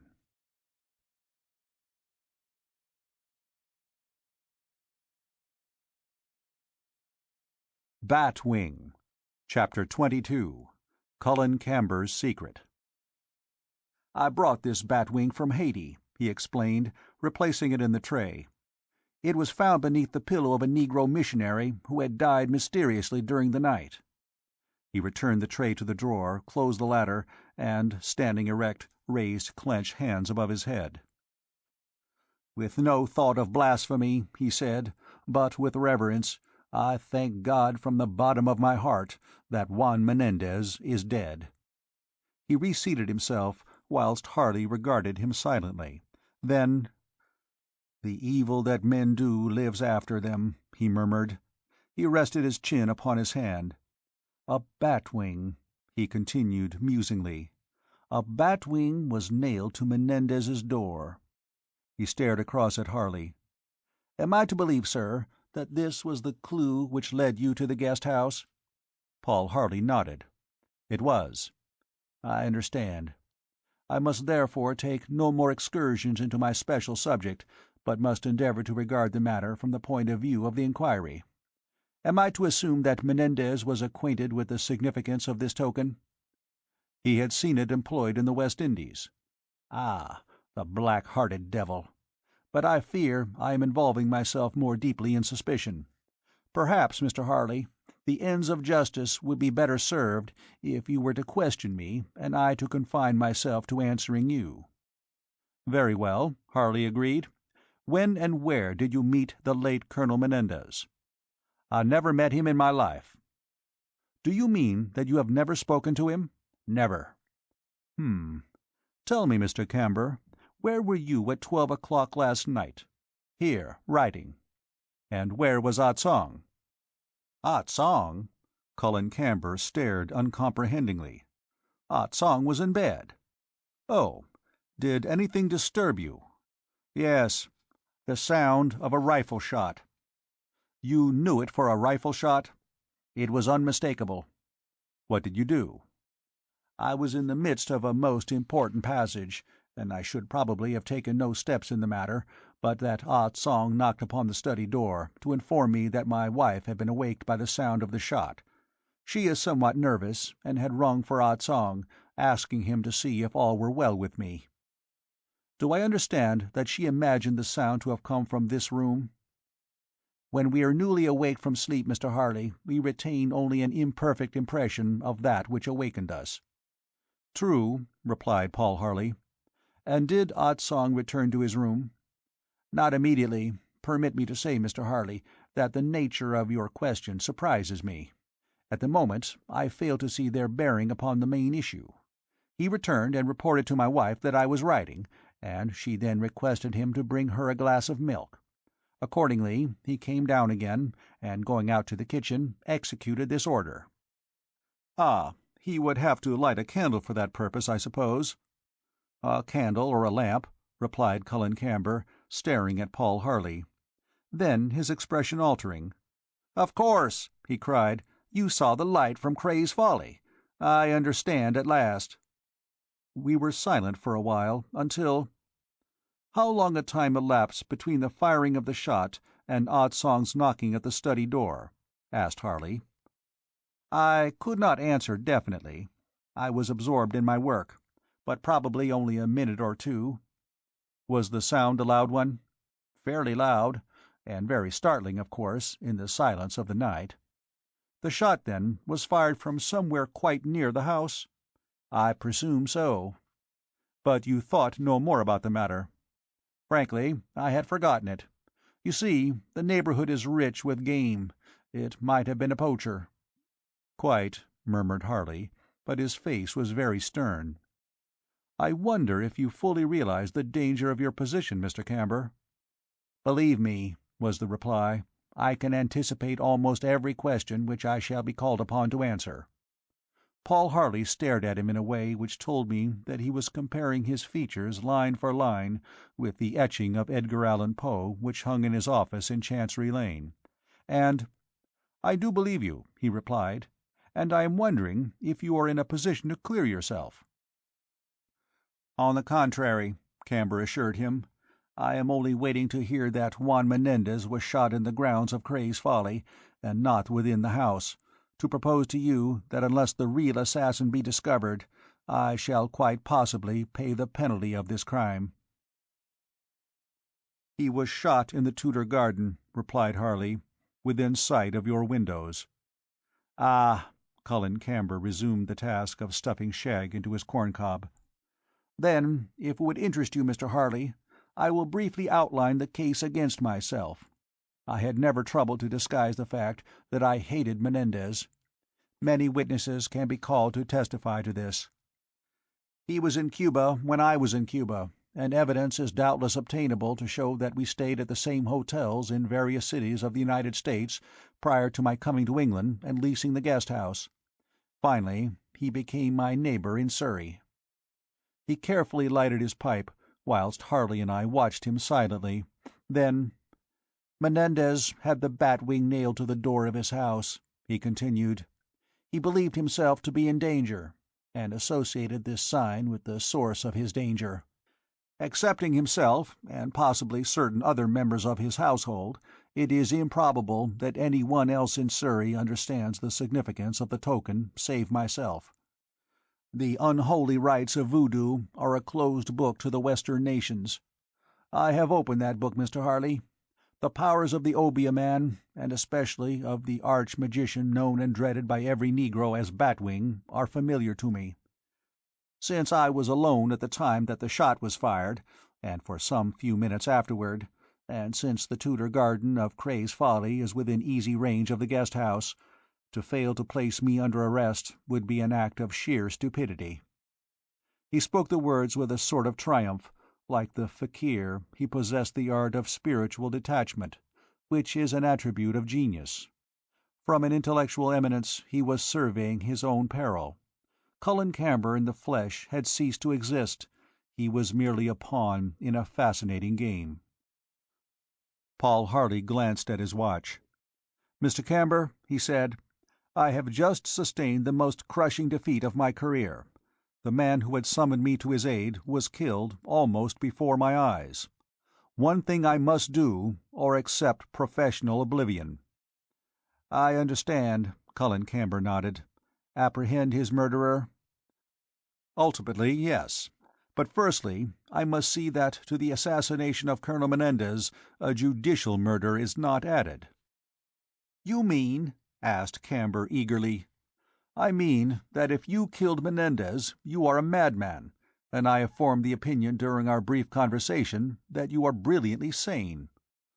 Colin Camber rose and bowed in that old-world fashion which was his. "I am obliged to you, Mr. Harley," he replied. "But has Mr. Knox informed you of my bibulous habits?" Paul Harley nodded. "They will, of course, be ascribed," continued Camber, "and there are many suitable analogies, to deliberate contemplation of a murderous deed. I would remind you that chronic alcoholism is a recognized form of insanity." His mood changed again, and sighing wearily he lay back in the chair. Over his pale face crept an expression which I knew, instinctively, to mean that he was thinking of his wife. "Mr. Harley," he said, speaking in a very low tone which scorned to accentuate the beauty of his voice, "I have suffered much in the quest of truth. Suffering is the gate beyond which we find compassion. Perhaps you have thought my foregoing remarks frivolous, in view of the fact that last night a soul was sent to its reckoning almost at my doors. I revere the truth, however, above all lesser laws and above all expediency. I do not, and I cannot, regret the end of the man Menendez. But for 3 reasons I should regret to pay the penalty of a crime which I did not commit. These reasons are: 1, he ticked them off upon his delicate fingers, it would be bitter to know that Devil Menendez even in death had injured me. 2, my work in the world, which is unfinished. And 3, my wife. I watched and listened, almost awed by the strangeness of the man who sat before me. His 3 reasons were illuminating. A casual observer might have regarded Colin Camber as a monument of selfishness. But it was evident to me, and I knew it must be evident to Paul Harley, that his egotism was quite selfless. To a natural human resentment and a pathetic love for his wife, he had added, as an equal clause, the claim of the world upon his genius. "I have heard you," said Paul Harley quietly, "and you have led me to the most important point of all." "What point is that, Mr. Harley?" "You have referred to your recent lapse from abstemiousness. Excuse me if I discuss personal matters. This you ascribed to domestic troubles, or so Mr. Knox has informed me. You have also referred to your undisguised hatred of the late Colonel Juan Menendez. I am going to ask you, Mr. Camber, to tell me quite frankly what was the nature of those domestic troubles, and what had caused this hatred which survives even the death of its object." Colin Camber stood up, angular, untidy, but a figure of great dignity. "Mr. Harley," he replied, "I cannot answer your questions." Paul Harley inclined his head gravely. "May I suggest," he said, "that you will be called upon to do so under circumstances which would brook no denial." Colin Camber watched him unflinchingly. "The fate of every man is hung around his neck," he replied. "Yet, in this secret history which you refuse to divulge, and which therefore must count against you, the truth may lie which exculpates you." "It may be so, but my determination remains unaltered." "Very well," answered Paul Harley quietly, but I could see that he was exercising a tremendous restraint upon himself. "I respect your decision, but you have given me a giant's task, and for this I cannot thank you, Mr. Camber." I heard a car pull up in the road outside the guest house. Colin Camber clenched his hands and sat down again in the carved chair. "The opportunity has passed," said Harley. "The police are here." Chapter 23. Inspector Aylesbury Cross-Examines. "Oh, I see," said Inspector Aylesbury. "A little private confab, eh?" He sank his chin into his enveloping folds, treating Harley and myself each to a stare of disapproval. "These gentlemen very kindly called to advise me of the tragic occurrence at Cray's Folly," explained Colin Camber. "Won't you be seated, Inspector?" "Thanks, but I can conduct my examination better standing." He turned to Paul Harley. "Might I ask, Mr. Harley," he said, "what concern this is of yours?" "I am naturally interested in anything appertaining to the death of a client, Inspector Aylesbury." "Oh, so you slip in ahead of me, having deliberately withheld information from the police, and think you are going to get all the credit. Is that it?" "That is it, Inspector," replied Harley, smiling. "An instance of professional jealousy." "Professional jealousy!" cried the inspector. "Allow me to remind you that you have no official standing in this case whatever. You are merely a member of the public, nothing more, nothing less." "I am happy to be recognized as a member of that much misunderstood body." "Ah, well, we shall see. Now, Mr. Camber, your attention, please." He raised his finger impressively. "I am informed by Miss Beverley that the late Colonel Menendez looked upon you as a dangerous enemy." "Were those her exact words?" I murmured. "Mr. Knox!" The inspector turned rapidly, confronting me. "I have already warned your friend, but if I have any interruptions from you, I will have you removed." He continued to glare at me for some moments, and then, turning again to Colin Camber, "I say, I have information that Colonel Menendez looked upon you as a dangerous neighbor." "In that event," replied Colin Camber, "why did he lease me an adjoining property?" "That's an evasion, sir. Answer my first question, if you please." "You have asked me no question, Inspector." "Oh, I see.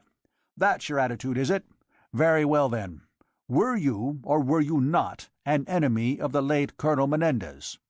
"I was." "What's that?" "I say I was. I hated him, and I hate him no less in death than I hated him living." I think that I had never seen a man so taken aback.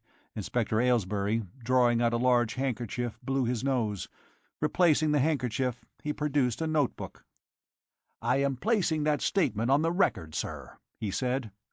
He made an entry in the book, and then, "Where did you first meet Colonel Menendez?" he asked. "I never met him in my life." "What's that?" Cullen Camber merely shrugged his shoulders. "I will repeat my question," said the inspector pompously. "Where did you first meet Colonel Juan Menendez?" "I have answered you, Inspector." "Oh, I see. You decline to answer that question. Very well, I will make a note of this." He did so. "And now," said he, "what were you doing at midnight last night?" "I was writing." "Where?" "Here. What happened?" Very succinctly, Cullen Camber repeated the statement which he had already made to Paul Harley, and, at its conclusion, "Send for the man Ah Tsong," directed Inspector Aylesbury. Cullen Camber inclined his head, clapped his hands, and silently Ah Tsong entered. The inspector stared at him for several moments, as a visitor to the zoo might stare at some rare animal. Then, "Your name is Ah Tsong?" he began. "Ah Tsong," murmured the Chinaman. "I am going to ask you to give an exact account of your movements last night." "No sabby." Inspector Aylesbury cleared his throat. "I say, I wish to know exactly what you did last night. Answer me." Ah Tsong's face remained quite expressionless, and, "No sabby," he repeated. "Oh, I see," said the inspector. "This witness refuses to answer at all." "You are wrong," explained Cullen Camber quietly. "Ah Tsong is a Chinaman, and his knowledge of English is very limited. He does not understand you." "He understood my first question. You can't draw wool over my eyes. He knows well enough. Are you going to answer me?" he demanded angrily of the Chinaman. "No sabby, master," he said, glancing aside at Cullen Camber. "Number one in placey man gotchi no pigeon." Paul Harley was leisurely filling his pipe, and, "If you think the evidence of Ah Tsong important, Inspector," he said, "I will interpret if you wish." "You will what?" "I will act as interpreter." "Do you want me to believe that you speak Chinese?" "Your beliefs do not concern me, Inspector. I am merely offering my services." "Thanks," said the inspector dryly, "but I won't trouble you. I should like a few words with Mrs. Camber." "Very good." Cullen Camber bent his head gravely and gave an order to Ah Tsong, who turned and went out. "And what firearms have you in this house?" asked Inspector Aylesbury. "An early Dutch arquebus, which you see in the corner," was the reply. "That doesn't interest me. I mean up-to-date weapons." "And a Colt revolver, which I have in a drawer here." As he spoke, Cullen Camber opened a drawer in his desk and took out a heavy revolver of the American Army Service pattern. "I should like to examine it, if you please." Camber passed it to the inspector, and the latter, having satisfied himself that none of the chambers were loaded, peered down the barrel, and smelled at the weapon suspiciously. "If it has been recently used, it has been well cleaned," he said, and placed it on a cabinet beside him. "Anything else?" "Nothing." "No sporting rifles?" "None. I never shoot." "Oh, I see." The door opened, and Mrs. Camber came in. She was very simply dressed, and looked even more childlike than she had seemed before.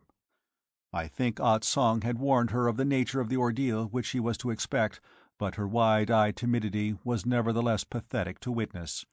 She glanced at me with a ghost of a smile, and— "Isola," said Cullen Camber, inclining his head toward me in a grave gesture of courtesy, "Mr. Knox has generously forgiven me a breach of good manners for which I shall never forgive myself. I beg you to thank him as I have done." "It is so good of you," she said sweetly, and held out her hand. "But I knew you would understand that it was just a great mistake." "Mr. Paul Harley," Camber continued, "my wife welcomes you, and this, Isola, is Inspector Aylesbury, who desires a few moments' conversation upon a rather painful matter." I have heard," she whispered. "Ah Tsong told me." The pupils of her eyes dilated as she fixed an appealing glance upon the inspector. In justice to the latter, he was palpably abashed by the delicate beauty of the girl who stood before him, by her naivete, by that childishness of appearance and manner which must have awakened the latent chivalry in almost any man's heart. "I am sorry to have to trouble you with this disagreeable business, Mrs. Camber," he began, "but I believe you were awakened last night by the sound of a shot." "Yes," she replied, watching him intently. "That is so." "May I ask at what time this was heard?" Ah Tsong told me it was after 12 o'clock. "Was the sound a loud one?" "Yes, it must have been to have awakened me." "I see. Do you think it was in the house?" "Oh, no." "In the garden?" "I really could not say, but I think it was farther away than that." "And what did you do?" "I rang the bell for Ah Tsong." "Did he come immediately?" "Almost immediately." "Was he dressed then?" "No, I don't think he was. He had quickly put on an overcoat. He usually answers at once, when I ring for him, you see." "I see. What did you do then?" "Well, I was frightened, you understand, and I told him to find out if all was well with my husband. He came back and told me that Cullen was writing. But the sound had alarmed me very much." "Oh, and now perhaps you will tell me, Mrs. Camber, when and where your husband first met Colonel Menendez." Every vestige of color fled from the girl's face. "So far as I know, they have never met," she replied haltingly. "Could you swear to that?" "Yes." I think that hitherto she had not fully realized the nature of the situation, but now something in the inspector's voice, or perhaps in our glances, told her the truth. She moved to where Colin Camber was sitting, looking down at him questioningly, pitifully. He put his arm around her and drew her close. Inspector Aylesbury cleared his throat and returned his notebook to his pocket. "I am going to take a look around the garden," he announced. My respect for him increased slightly, and Harley and I followed him out of the study. A police sergeant was sitting in the hall, and Ah Tsong was standing just outside the door. "Show me the way to the garden," directed the inspector. Ah Tsong stared stupidly, whereupon Paul Harley addressed him in his native language, rapidly and in a low voice, in order, as I divined, that the inspector should not hear him. "I feel dreadfully guilty, Knox," he confessed in a murmured aside. "For any Englishman, fictitious characters excepted, to possess a knowledge of Chinese is almost indecent." Presently, then, I found myself once more in that unkempt garden of which I retained such unpleasant memories. Inspector Aylesbury stared all about and up at the back of the house, humming to himself and generally behaving as though he were alone. Before the little summer study he stood still and— "Oh, I see," he muttered. What he had seen was painfully evident. The right-hand window, beneath which there was a permanent wooden seat, commanded an unobstructed view of the Tudor garden in the grounds of Cray's Folly. Clearly I could detect the speck of highlight upon the top of the sundial. The inspector stepped into the hut. It contained a bookshelf upon which a number of books remained, a table and a chair, with some few other dilapidated appointments. I glanced at Harley, who saw that he was staring as if hypnotized at the prospect in the valley below. I observed a constable on duty at the top of the steps which led down into the Tudor garden, but I could see nothing to account for Harley's fixed regard, until— "Pardon me one moment, Inspector," he muttered brusquely. Brushing past the indignant Aylesbury, who was examining the contents of the shelves in the hut, he knelt upon the wooden seat and stared intently through the open window. 1, 2, 3, 4, 5, 6, 7, he chanted. "Good, that will settle it." "Oh, I see," said Inspector Aylesbury, standing strictly upright, his prominent eyes turned in the direction of the kneeling Harley. 1, 2, 3, 4, and so on will settle it, eh?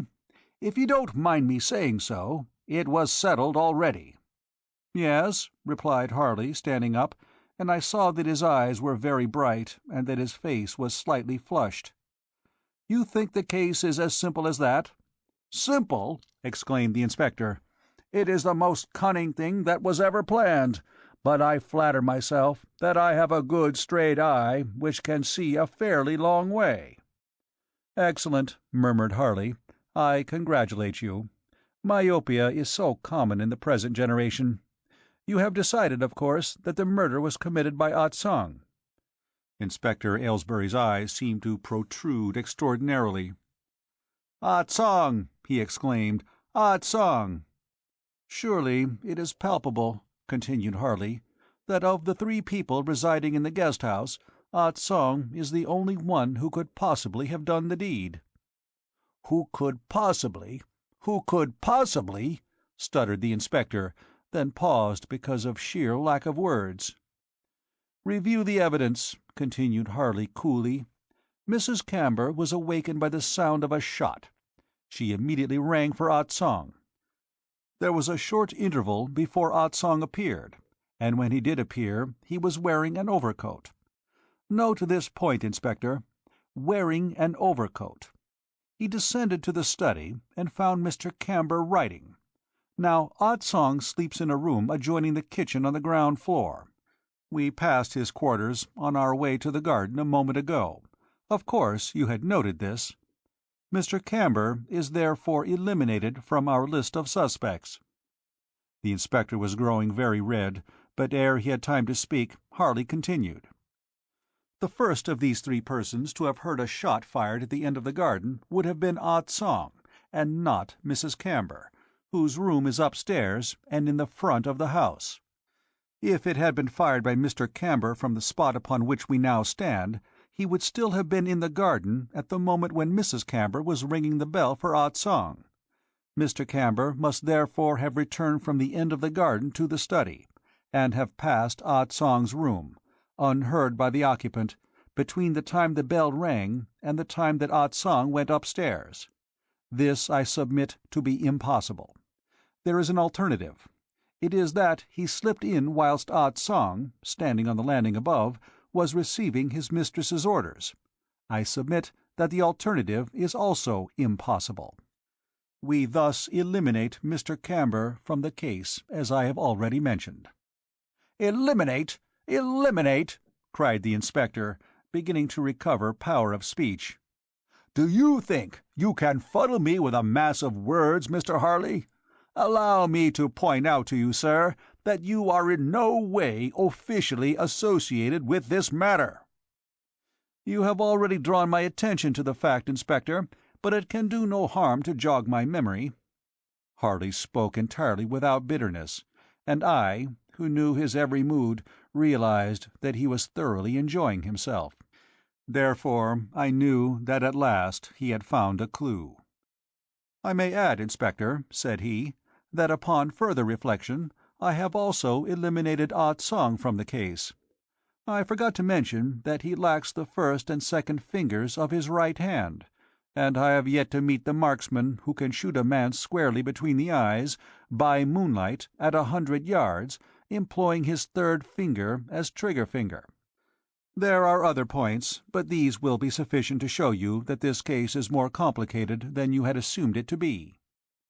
Inspector Aylesbury did not deign to reply, or could not trust himself to do so. He turned and made his way back to the house. Chapter 24. An Official Move. We re-entered the study to find Mrs. Camber sitting in a chair very close to her husband. Inspector Aylesbury stood in the open doorway for a moment, and then, stepping back into the hall, "Sergeant Butler," he said, addressing the man who waited there. "Yes, sir." "Go out to the gate and get Edson to relieve you. I shall want you to go back to headquarters in a few minutes." "Very good, sir."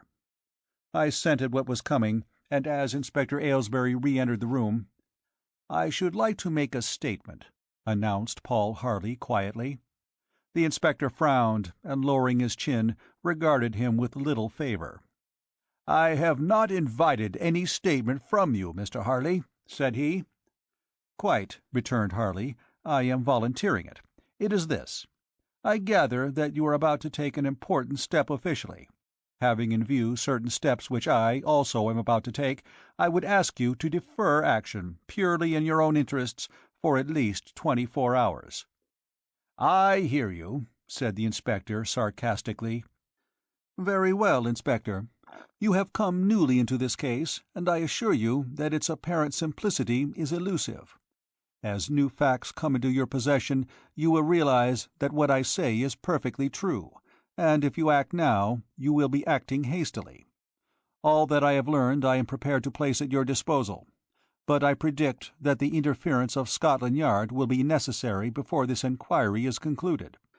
Therefore, I suggest, since you have rejected my cooperation, that you obtain that of Detective Inspector Wessex, of the Criminal Investigation Department. In short, this is no one-man job.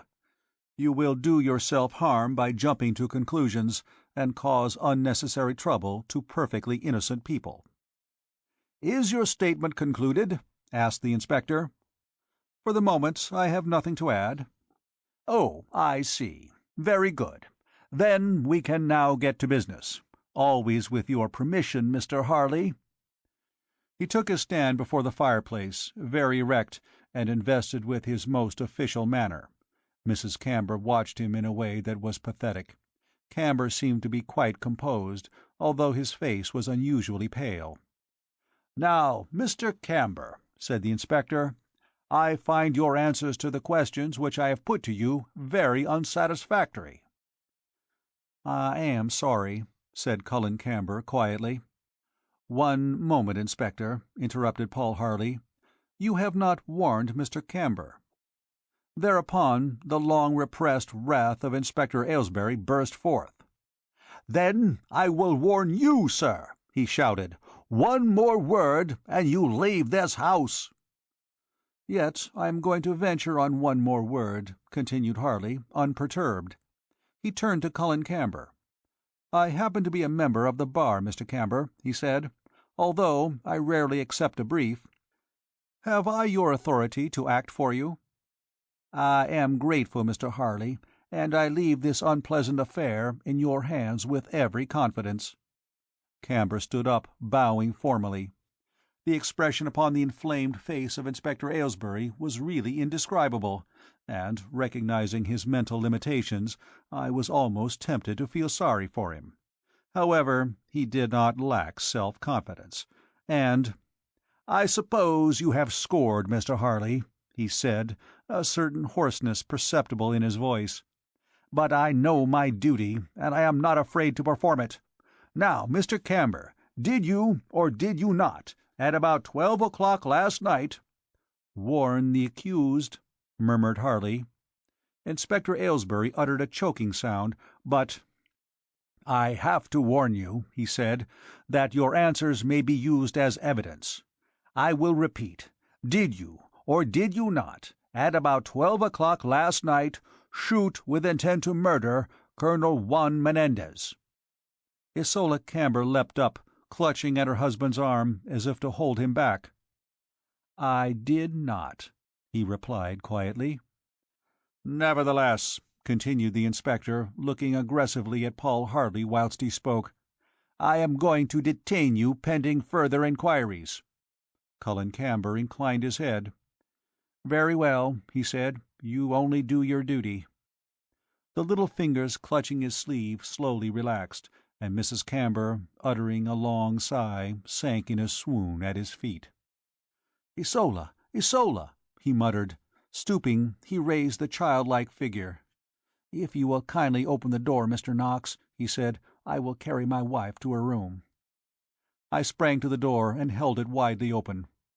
Cullen Camber, deadly pale, but holding his head very erect, walked in the direction of the hallway with his pathetic burden. Misreading the purpose written upon the stern white face, Inspector Aylesbury stepped forward. "Let someone else attend to Mrs. Camber," he cried sharply. "I wish you to remain here." His detaining hand was already upon Camber's shoulder when Harley's arm shot out like a barrier across the inspector's chest, and Cullen Camber proceeded on his way. Momentarily he glanced aside, and I saw that his eyes were unnaturally bright. "Thank you, Mr. Harley," he said, and carried his wife from the room. Harley dropped his arm, and crossing, stood staring out of the window. Inspector Aylesbury ran heavily to the door. "Sergeant," he called, "Sergeant, keep that man in sight. He must return here immediately." I heard the sound of heavy footsteps following Cambers up the stairs, then Inspector Aylesbury turned, a bulky figure in the open doorway, and— "Now, Mr. Harley," said he, entering and reclosing the door, "you are a barrister, I understand. Very well, then. I suppose you are aware that you have resisted and obstructed an officer of the law in the execution of his duty." Paul Harley spun round upon his heel. "Is that a charge," he inquired, "or merely a warning?" The two glared at one another for a moment, then— "From now onward," continued the inspector, "I am going to have no more trouble with you, Mr. Harley. In the first place, I'll have you looked up in the law list. In the second place, I shall ask you to stick to your proper duties and leave me to look after mine." "I have endeavoured from the outset," replied Harley, his good humour quite restored, "to assist you in every way in my power. You have declined all my offers, and finally, upon the most flimsy evidence, you have detained a perfectly innocent man." "Oh, I see. A perfectly innocent man, eh?" "Perfectly innocent, Inspector. There are so many points that you have overlooked. For instance, do you seriously suppose that Mr. Camber had been waiting up here night after night on the off chance that Colonel Menendez would appear in the grounds of Cray's Folly?" "No, I don't. I have got that worked out." "Indeed? You interest me." "Mr. Camber has an accomplice at Cray's Folly." "What?" exclaimed Harley, and into his keen grey eyes crept a look of real interest. "He has an accomplice," repeated the inspector. "A certain witness was strangely reluctant to mention Mr. Camber's name. It was only after very keen examination that I got it at last. Now, Colonel Menendez had not retired last night, neither had a certain other party. That other party, sir, knows why Colonel Menendez was wandering about the garden at midnight." At first, I think, this astonishing innuendo did not fully penetrate to my mind, but when it did so, it seemed to galvanize me. Springing up from the chair in which I had been seated, "You preposterous fool!" I exclaimed hotly. It was the last straw. Inspector Aylesbury strode to the door, and throwing it open once more, turned to me. "Be good enough to leave the house, Mr. Knox," he said. "I am about to have it officially searched, and I will have no strangers present." I think I could have strangled him with pleasure, but even in my rage I was not foolhardy enough to lay myself open to that of which the inspector was quite capable at this moment. Without another word I walked out of the study, took my hat and stick, and opening the front door, quitted the guest-house, from which I had thus a second time been dismissed ignominiously. Appreciation of this fact, which came to me as I stepped into the porch, awakened my sense of humour, a gift truly divine which has saved many a man from desperation or worse. I felt like a schoolboy who had been turned out of a classroom, and I was glad that I could laugh at myself. A constable was standing in the porch, and he looked at me suspiciously. No doubt he perceived something very sardonic in my merriment. I walked out of the gate, before which a car was standing, and as I paused to light a cigarette I heard the door of the guest-house open and close. I glanced back, and there was Paul Harley coming to join me. "Now, Knox," he said briskly, "we have got our hands full." "My dear Harley, I am both angry and bewildered. Too angry and too bewildered to think clearly." "I can quite understand it. I should have become homicidal if I were forced to submit for long to the company of Inspector Aylesbury. Of course, I had anticipated the arrest of Cullen Camber, and I fear there is worse to come." "What do you mean, Harley?" "I mean that failing the apprehension of the real murderer, I cannot see, at the moment, upon what the case for the defence is to rest." "But surely you demonstrated out there in the garden that he could not possibly have fired the shot?" "Words, Knox, words. I could pick a dozen loopholes in my own argument. I had only hoped to defer the inevitable. I tell you, there is worse to come. 2 things we must do at once." "What are they?"